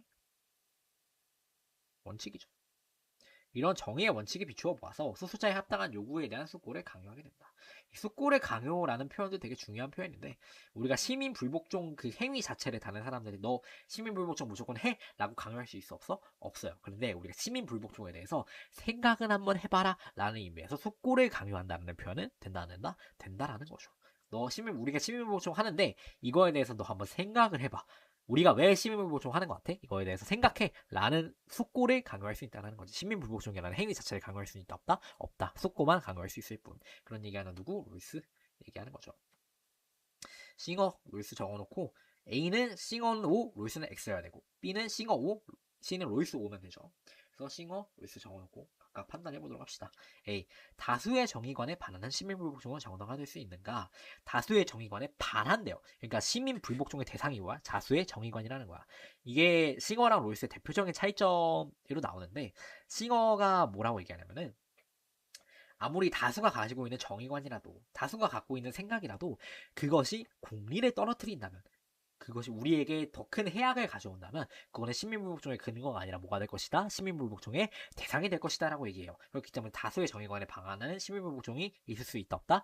있다라는 것이, 그게 우리에게 공리를 떨어뜨릴 때, 더 큰 해악을 가져올 때 시민불복종 할 수 있다. 싱어는 맞는 내용이고, 롤스 입장에서 다수의 정의관, 뭐 다른 말로 다수의 정의감, 뭐 다수의 뭐 공통된 정의감, 공통된 정의관, 뭐 다른 말로 뭐라고요? 그게 정의의 원칙이죠. 그게 뭐야? 시민불복종의 대상이야 근거야. 로이스 입장에서 무조건 다수의 정의관이 시민불복종의 근거지 시민불복종의 대상이 될 수 있어요? 없어요? 없기 때문에 로이스 입장에서 틀렸다라고 할 수 있죠. 그래서 A에 잘 들어갔다라고 할 수 있고 니은 봅시다. 시민불복종은 정치체제의 효율성을 이유로 제한될 수 있는가?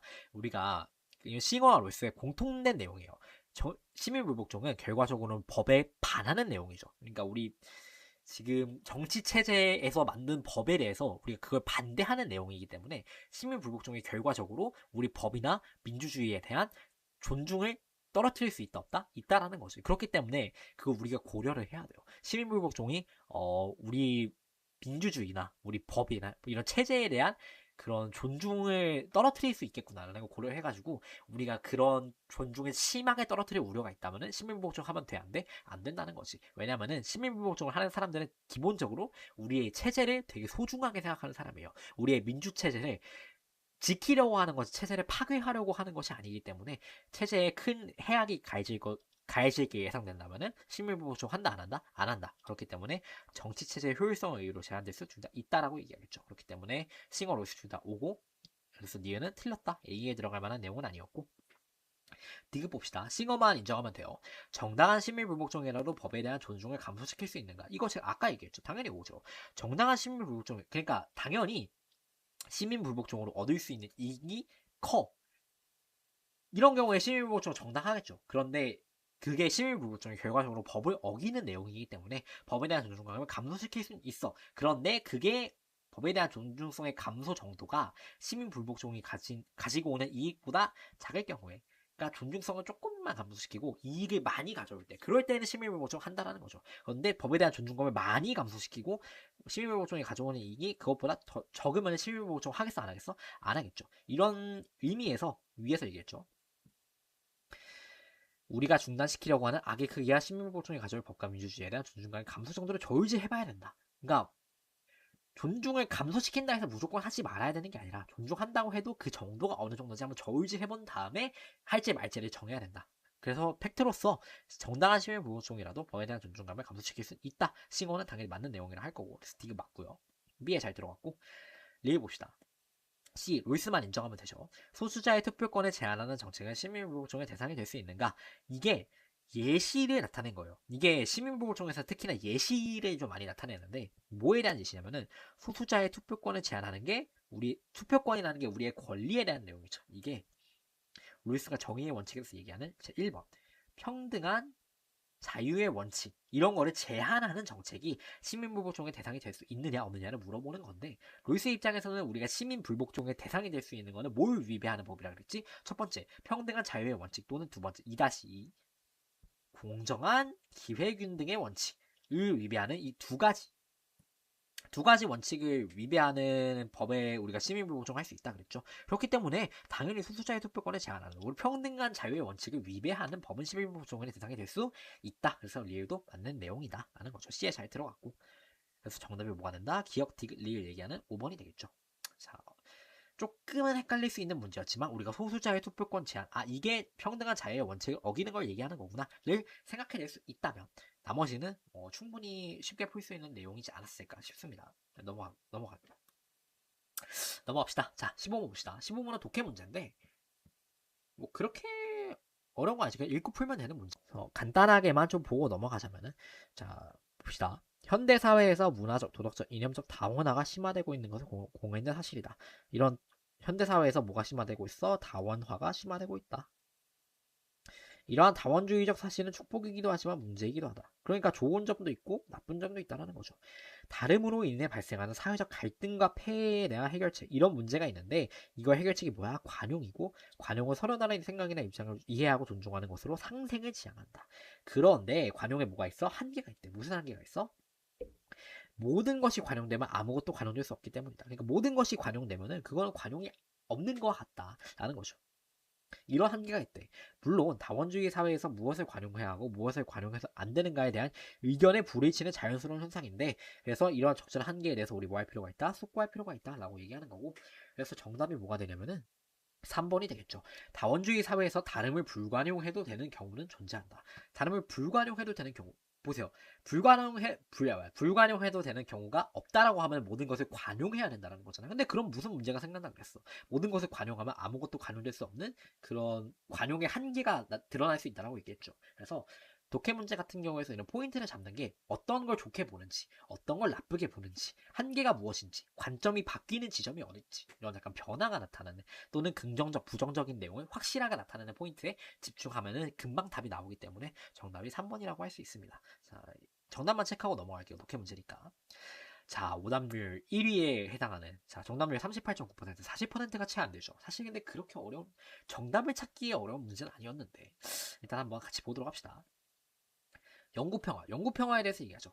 영구평화를 위해서 모든 국가의 시민적 정치체제는 공화정치여야 된다. 함께 조화를 이루는 정치체제. 우리 영구평화를 위해서 우리의 정치체제가 공화정치로 변할 필요가 있고, 이게 뭐에 대한 내용이야? 국내법, 시민법, 국내 정치체제에 대한 내용이다라고 얘기했죠. 그리고 국제법에 대한 내용이죠. 국제법은 자유로운 국가들의 연방체제에 기초하지 않으면 안 되며, 모든 국가들이 어디에 가입해야 돼?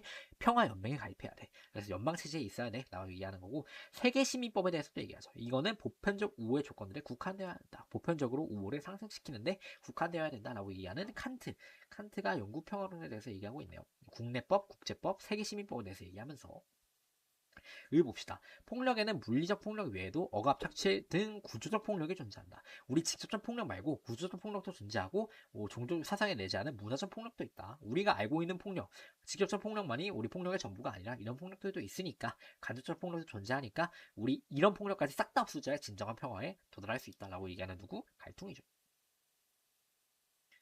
1번 봅시다. 답. 상비군의 존재가 침략 전쟁의 유발 요인이 되는 것은 아니다. 얘는 맞아 틀려? 틀리죠. 뭐가 틀리냐? 상비군의 존재가 왜 침략 전쟁이 될 수 있느냐? 이건 제가 얘기를 두 개를 했었죠. 첫 번째, 상비군은 그 존재만으로 위협적일 수 있어. 만약에 다른 나라가 군인을 막 열심히 키우고 있어. 그러면 이 나라 지금 뭐 하려는 거야? 전쟁하려고 군인을 막 키우는 걸 거 아니에요. 그러면 그 자체만으로 다른 나라의 위협이 될 수 있고, 두 번째, 내가 비싼 돈을 들여서 군대를 많이 키워놨어. 미국 같은 경우에 예전에는 뭐 한 해에 국방비를 1000조씩 썼다 그래서 천조국이라고 하죠. 그래서 국방비를 그냥 1000조씩 들여가지고 군인이 진짜 완전 개쩔게 양성을 해놨어. 그러면은 이 군인이 아무것도 안 하고 가만 놀게 냅두고 싶을까? 아니면 언젠가는 이 군인의 위력을 보고 싶을까? 언젠가는 이 군인의 위력을 보고 싶을 거라는 거죠. 그렇기 때문에 그 자체만으로 전쟁을 일으킬 수 있는 요인이 될 수 있다라고 하는 게 칸트의 입장이고, 그렇기 때문에 상비군은 조만간 완전히 폐지되어야 한다라고 주장했기 때문에 1번은 틀렸다라고 할 수 있겠습니다. 그죠? 자, 2번 봅시다. 국가 간 분쟁과 관련하여 어떠한 국제도 발행해서는 안 된다. 2번이 너무 정답이죠. 왜냐면 칸트는 뭐 하지 말라 그랬어. 전쟁 국채 발행하지 말라 그랬죠. 전쟁과 관련된 국채 발행하지 말라 그랬지. 이게 그 내용이죠. 국가 간 분쟁. 다른 의미로 전쟁이죠. 전쟁과 관련하여, 분쟁과 관련하여 어떠한 국채도 발행해서는 안 된다. 왜냐? 전쟁과 돈이랑 관련이 돼버리면 우리가 돈 때문에 전쟁을 한다거나 이런 좀 전쟁에 대한 동기를 제공할 수 있기 때문에 전쟁과 돈은 관련되면 안 돼요. 그래서 칸트는 돈은 위험스러운 힘을 가지고 있다고 하죠. 그 자체만으로 전쟁을 일으킬 수 있는, 전쟁을 위해 돈을 위해 전쟁을 일으킬 수 있는 그런 일이 생길 수도 있기 때문에, 그래서 전쟁과 관련된 국채를 발행해서는 안 된다고 얘기하기 때문에 2번이 정답이 될 거고, 너무 쉽죠? 사실 칸트의 예비조항에 대한 내용이 숙지만 돼 있어도 풀 수 있는 문제였는데 오답률 1위인 게 조금 이해가 안 가긴 하지만, 그래서 예비조항에 대한 내용을 요새 자주 물어보는 추세, 그런 경향이 있기 때문에 우리 예비조항에 대한 내용도 잘 알고 있어야 된다. 이것만 알고 넘어가면 되겠습니다. 3번 갈퉁이죠. 모든 의도적 폭력이 제거된다면 적극적 평화가 보장된다. 의도적인 폭력, 갈퉁의 입장에서 의도적인 폭력은 뭐였죠? 직접적 폭력이지. 근데 이런 폭력 말고 비의도적 폭력도 존재한다라고 했어요. 비의도적 폭력도 존재한다 그랬는데 그게 뭐야? 간접적 폭력이다. 우리가 직접적 폭력만 제거되면 진정한 적극적 평화가 보장돼요? 아니야. 직접적 폭력이 제거되면 뭐만? 소극적 평화만이 이루어질 뿐이야. 그럼 이런 적극적 평화가 이루어지기 위해서는 뭐가 필요해? 간접적 폭력까지 다 싹 다 제거가 되어야겠죠.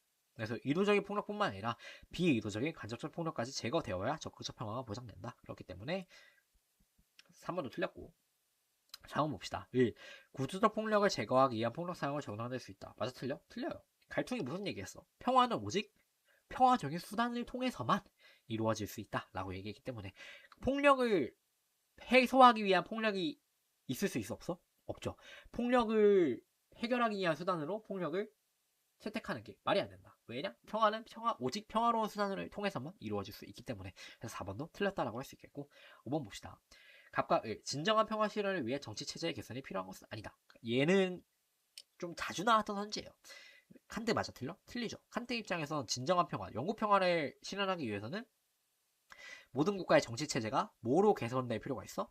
공화 정체로. 공화 정체가 아닌 국가의 정치 체제가 싹 다 공화 정체로 개선될 필요가 있기 때문에 일단 칸트가 틀렸고, 갈통의 입장도 틀린 게 진정한 평화 실현을 위해서 정치 체제의 개선. 이거 뭘 얘기하는 거야? 정치 체제에 문제가 있다라면 그게 뭐가 있다라고 얘기할 수 있어? 구조적 폭력이 있다라고 얘기할 수 있겠죠.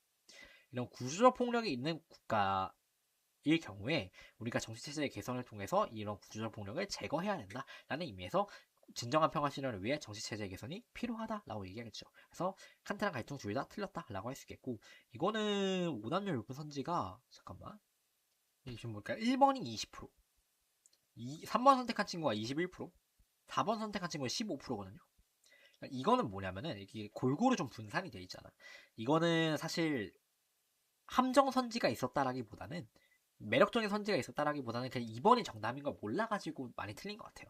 그래서 국가 간 분쟁과 관련하여 어떤 국제도 발행해서 안 된다. 전쟁 국채 발행 금지를 얘기하는 거니까 그것만 잘 알고 있으면 문제 잘 풀 수 있을 것 같아요.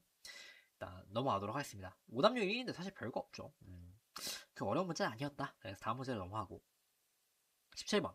우리는 사랑을 통해 사랑에 대해서 얘기하고 이걸 통해서 고립감을 극복하면서도 각자의 특성을 유지하며 타인과 결합한다.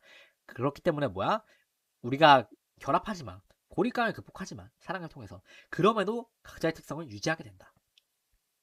그러면서 타인과 결합한다. 그렇기 때문에 뭐야? 사랑에는 두 존재가 하나가 되면서 둘로 남아있다는 역설이 존재한다라는 거죠. 이거 누구의 입장? 프롬의 입장이죠. 에리 프롬. 사람은 둘이면서 하나라는 역설이 존재한다. 그런데 누군가는 사랑에 갈등이 전혀 없는 상태를 의미한다라고 오해하고 있습니다. 이거 좀 집중할 필요가 있는 게, 기출에서 이런 내용이 나온 적이 저는 기억이 잘 안 나거든요. 기출에 이런 내용이 없었던 것 같은데, 누군가는 사랑이 갈등이 전혀 없는 상태를 의미한다고 오해하고 있다. 하지만 어떤 갈등은 감정을 정화시키며 더 많은 지식과 힘을 갖게 합니다. 갈등을 통한 핵심적 경험에서 사랑의 기반이 있으며 이와 같이 경험되는 사랑은 끊임없는 도전입니다. 이게 무슨 얘기냐면은, 누군가는 갈등이 없는 사랑이 진정한 사랑이라고 하는데 그게 아니다. 우리는 갈등을 통해 사랑을 하는 사람들 사이에서 갈등을 통해서 더 앞으로 나아갈 수 있는 가능성이 존재한다라는 거죠. 근데 이게 원래 기출이나 뭐 개념상에서 없었던 내용이기 때문에 이거는 뭐야? 그냥 제시문을 보고 풀라는 거. 그러니까 독해의 성격이 있는 거지. 프롬 문제이긴 하지만 기본 개념의 베이스로 깔려 있는 문제긴 하지만 이거는 독해의 문제가 섞인 짬뽕된 문제라고 할 수 있겠어요. 특히나 프롬 문제에서 좀 이런 문제가 많이 나오는 것 같은데, 아무튼 그래서 뭐 중요하다? 제가 이거는 진짜 100번 강조해도 모자람이 없어. 제시문 잘 읽어야 돼요. 그냥 위에 이것만 보고 프롬이네 하고 밑으로 내려가면은 문제 풀 수 있겠어 없겠어? 없죠. 여기 있는 내용이 문제에 나오는데 어떻게 문제를 풀겠어? 제시문 독해 잘 하셔야 돼요 진짜. 그래서 아무튼 사랑은 받는 것이 아니라 주는 것이고 함께 움직이고 성장하는 것입니다 라고 얘기하는 프롬의 입장이었다. 1번 봅시다. 사랑의 과정에서 발생하는 대립은 서로를 성장시킬 수 있다. 바로 나오죠. 여기 제시문에 있는 내용이 그대로 나옵니다. 위에 있는 내용이 우리는 갈등을 통해서, 갈등이 뭐야? 끊임없는 도전이고 이걸 통해서 앞으로도 나아간다. 감정을 정화시키며 더 많은 지식과 힘을 갖게 한다라고 하니까 서로를 성장시킬 수 있다라는 내용이 되겠죠. 그래서 1번 맞고 여기 있는 내용이 그대로 나온 거고요. 그래서 2번도 마찬가지. 사랑은 모든 갈등과 불안과 완전히 사라진 합일의 상태이다. 여기서 사랑의 갈등이 전혀 없는 상태라고 한다고 오해한다 그랬지. 이게 오해라 그랬지. 사랑의 갈등이 전혀 없는 상태라고 생각하는데 너 그거 오해야. 왜냐면 사랑은 갈등이 없는 상태에 있는 상태야. 있을 수 있는 상태이기 때문에 갈등과 불안과 완전히 사라진 합일의 상태이다가 틀렸죠. 그래서 정답이 자연스럽게 2번이 된다. 이런 제시문에서 정답이 바로 나왔죠. 이거 되게 중요하게 생각하고 있다는 힌트예요. 교육청 문제긴 하지만 평가원에서도 이러한 기조가 그대로 나오고 있기 때문에 이거는 집중하실 필요가 있다는 거죠. 3번 봅시다. 사랑을 통해 타인과 관계를 맺으며 고립감을 극복할 수 있다. 얘도 그냥 뭐 그대로 나오죠. 그래서 우리는 사랑을 통해 고립감을 극복하면서 라고 대놓고 나오기 때문에 이게 그대로 밑으로 내려온 거고, 그리고 사랑이 우리가 둘이면서 하나가 되는 역설을 이룬다라고 했는데, 하나가 된다는 게 서로 결합하면서 고립감을 해결한다라는 내용이니까 3번도 맞다라고 할 수 있겠습니다. 4번. 사랑은 수동적인 감정이 아니라 생산적이고 능동적인 활동이다. 사랑이 우리 감정이 아니라, 그래서 프롬이 뭐라 그래? 능동적인 활동이다라고 그래요. 왜냐? 사랑은 수동적인 게 아니라 우리 누군가의 뜻에 이끌리는 게 아니라 내가 직접적으로 능동적으로 사랑을 해야 되는 거니까. 그래서 프롬이 무슨 표현 싫어한다고 했죠? 사랑에 빠져버렸다. 이런 표현 되게 로맨틱하지만 프롬 입장에서는 좋은 게 아니라는 거죠. 왜냐? 이거는 수동적인 감정이니까. 내가 직접 사랑을 하는 게 아니라 나도 모르게 사랑에 빠져버렸다. 이게 수동적인 감정이기 때문에 칸트는 사랑이 수동적인 감정이 아니라 능동적인 활동이다 라고 표현했다. 그래서 4번도 맞는 선지고. 5번 봅시다. 사랑은 서로 개성을 유지하면서도 하나가 되어가는 과정이다. 이게 뭐야? 위에 있는 내용이죠. 두 존재가 하나 되면서 둘로 남아있다는 역설이다 라는 걸 얘기하기 때문에 우리 각자의 개성을 유지하면서도 서로 결합해서 우리 고립감을 극복하는 그런 존재이기 때문에 5번도 너무 맞는 내용이다 라고 할 수 있겠죠. 그래서 정답 2번이다 하고 넘어가면 너무 잘했다. 18번 봅시다. 자, 다음을 주장한 사상가의 입장으로 가장 적절한 것은, 자, 미는 이성적이기만 한 존재 혹은 동물이기만 한 존재가 아닌 이성적이면서 동시에 동물인 인간에게만 적용되며, 이게 되게 중요한 내용이에요. 칸트의 입장에서 인간은 중간적 존재예요. 왜냐면 완전히 이성적이기만 한 존재가 있고 완전히 감정적이기만 한 존재가 있어. 칸트의 입장에서 완전히 이성적인 존재가 뭐냐면은 바로 신이에요, 신. 그리고 완전히 감정적인 존재는 동물이야. 그런데 인간은 신도 아니고 동물도 아니지. 왜냐하면 인간은 이성도 가지고 있고 감정도 가지고 있는 그 사이에 있는 어떠한 존재니까. 그 사이에 있는 존재가 무엇이다? 인간이라는 거죠. 그래서 인간이 중간적 존재고 이중적 존재다라고 얘기하는 거지. 그래서 이 내용은 알고 있었으면 좋겠어요. 이성적이기만 한 존재 누구? 신이다. 동물. 얘는 감정적이기만 한 존재다. 근데 그 사이에 있는 게 누구? 인간이다라는 거죠. 그렇기 때문에 이런 미적 판단을 할 수 있는 거는 누구뿐만이야? 인간만이 미적 판단을 할 수 있다고 얘기해요. 왜냐면은 미적 판단을 하기 위해서는 이성과 감정이 둘 다 필요하니까. 그래서 그렇기 때문에 미는 이성적이면서 동시에 동물이 인간에게만 적용된다는 거죠. 미적 만족은 어떤 것에도 무관심한 자유로운 만족이다. 자유로운 만족이라는 게 이 미적 만족이 우리가 어떤 목표를 가지고서 하는 게 아니잖아. 그러니까 우리가 예를 들어서 누가 나한테 미적 판단을 시켜. 어떤 작품을 보여주면서 이 작품 아름다워요? 아니면 아름답지 않아요? 라고 물어봐. 근데 이게 우리가 만약에 이 작품을 아름답다라고 생각하면은 우리에게 어떤 이득이 있나요? 아니면 이 작품을 어떤 누군가가 이 작품이 아름답다라고 느끼면 너한테 돈을 줄게. 이렇게 얘기를 해? 아니잖아. 이 작품을 아름답다라고 생각하지 않으면 너한테 돈 줄게. 이런 얘기 안 하잖아. 우리에게 이 작품을 아름답다라고 판단한다 이래서 아름답지 않다라고 판단한다 그래서 우리한테 이득이 될 바가 전혀 없다는 말이에요. 그렇기 때문에 이 미적 판단의 형식이 뭐랑 비슷하다? 우리의 일체 이익 관심이나 자연적 경향성이 배제된 도덕 판단과 그 형식이 유사하다는 거지. 그래서 미적 판단과 도덕 판단이 그 형식상에서 유사하기 때문에 우리에게 어떠한 이익도 가져다 주지 않고 우리의 자연적 경향성과는 관련이 없다라는 그런 형식이 비슷하기 때문에 우리 미적 판단이 도덕 판단과 유사해서 미적 판단을 하는 것이 도덕 판단을 하는 것에 도움을 준다. 그렇기 때문에 우리 미가 선의 상징이다라고 얘기하죠. 그래서 미적 판단 많이 해야 돼. 왜? 그게 우리 도덕 판단하는데 도움을 줄 거니까. 형식이 비슷하니까 도움을 줄 수 있겠죠, 아무래도.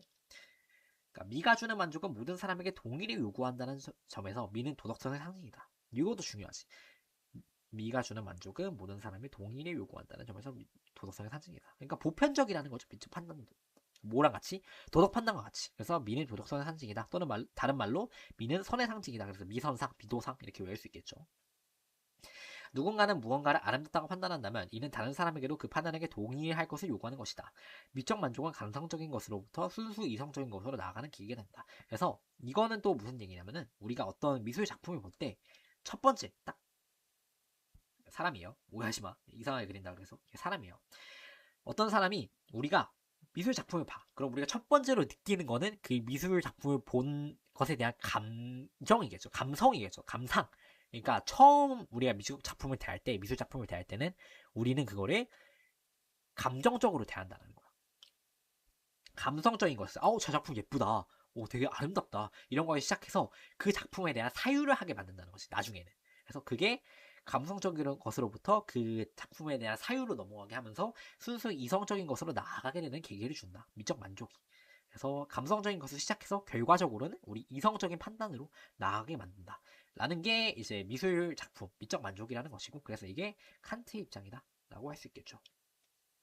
되게 많은 걸 얘기하는 제시문이에요. 제가 그래서 이 제시문 설명을 되게 길게 하고 있죠. 되게 중요한 제시문이고 충분히 분석할 만한 가치가 있다라고 생각합니다. 네. 선제 판단 해봅시다. 1번 미는 도덕적 선을 실현하는 것을 목적으로 한다. 아 근데 이게 중요해요. 칸트가 안 좋아하는 거는 미와 선의 그러니까 예술과 도덕의 조, 조화를 강조하는 거예요. 예술과 선이 조화된다라는 거는 예술이 따로 있고 도덕이 따로 있다라는 걸 얘기하는 거겠지. 그러니까 예술과 도덕은 서로 별개의 존재라는 거예요. 그렇기 때문에 예술의 목적이 도덕이다 라고 해버리면은 예술과 도덕이 서로 하나로 합쳐져 버리기 때문에 이렇게 말하면 안 되지.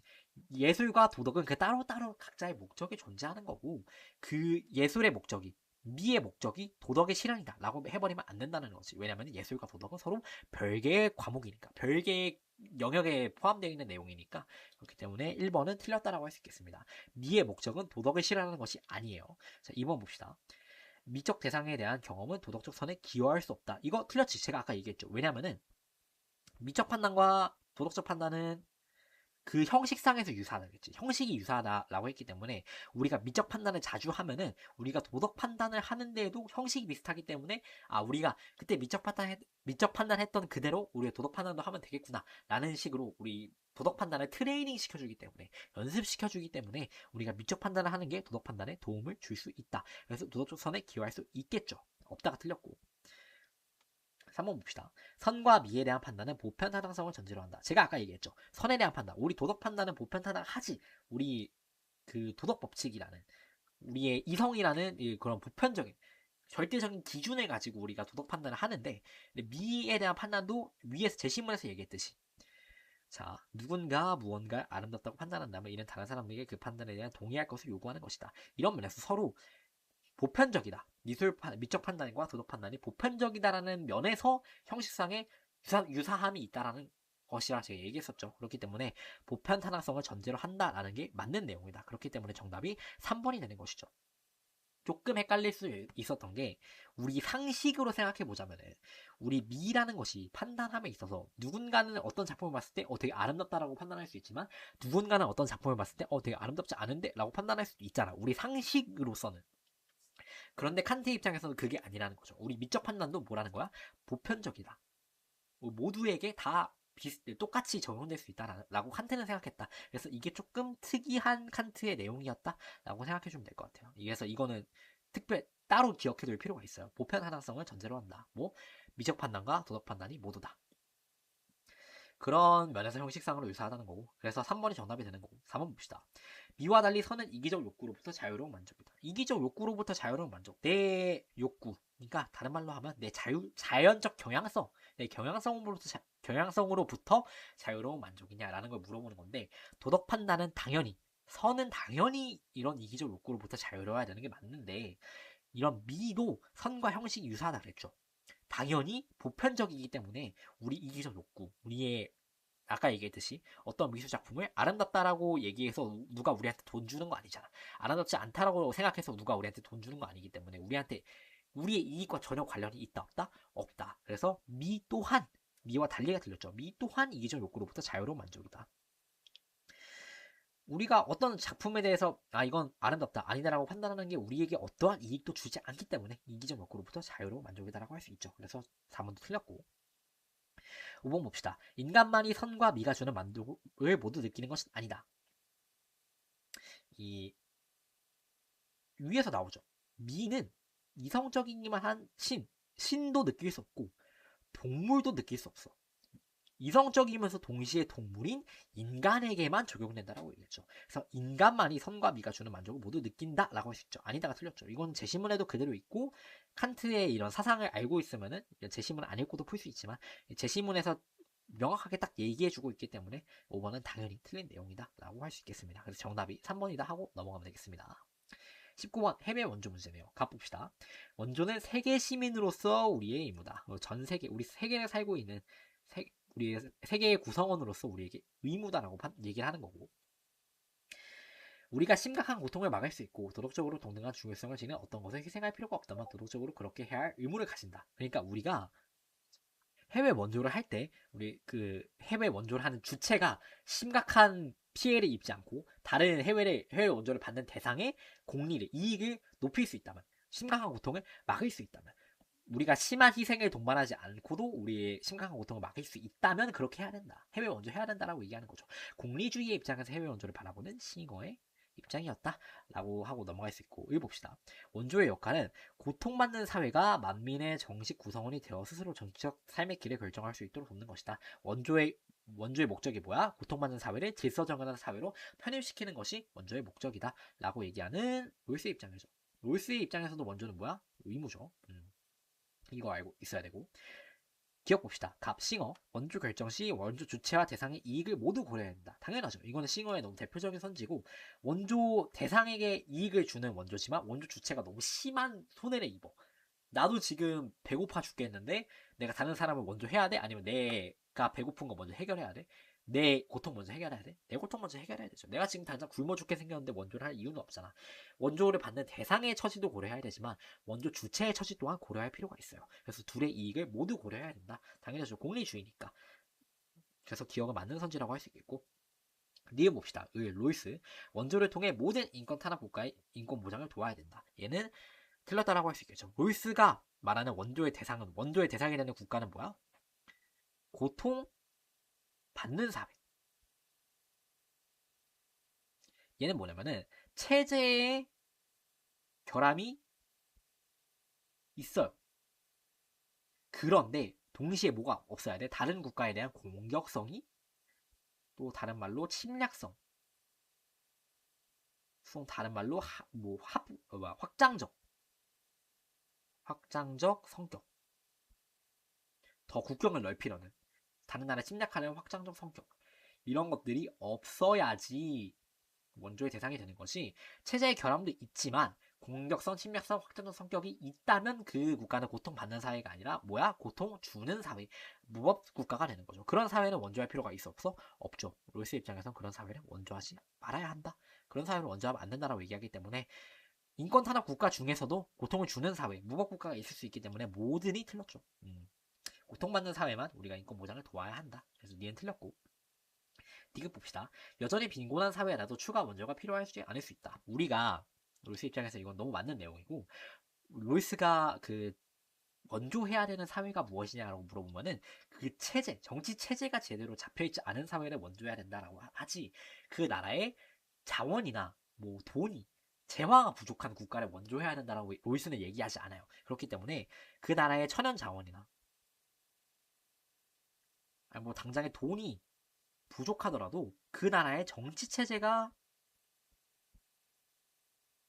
올바르면 그 나라는 원조의 주체가 아니라 원조의 대상이 아니라 보다 원조의 주체다.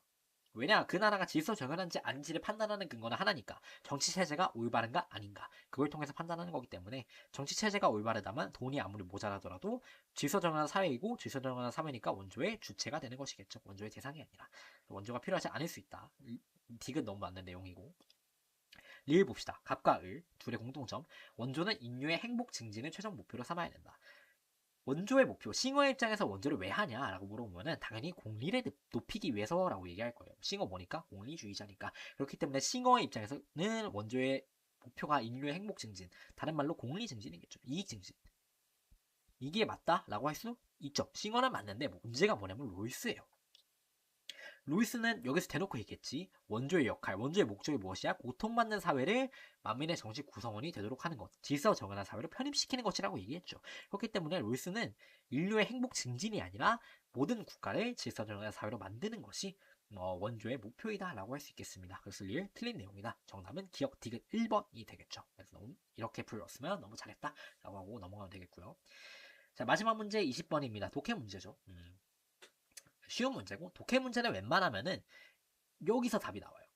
웬만하면 뭐 무조건 이렇게 그래서 여기만 읽으라는 건 아니고 전체를 다 읽어야 되긴 하는데 이 부분에서 좀 더 집중해서 읽을 필요가 있다. 왜냐하면 여기서 그 서로 의견의 차이가 나오기 때문에 일단 볼까요? 최근 난치병을 치료하고 유전병 발현을 방지할 수 있는 유전자 변형 의료 기술이 개발되었습니다. T세포 유전자 치료와 생식세포 유전자 치료 모두 질병 치료를 목적으로 하는 경우에만 한정하여 허용해야 합니다. 라고 얘기하죠. 그러니까 중요한 건 뭐냐면은 체세포 유전자 치료, 생식세포 유전자 치료 모두 허용해야 된다.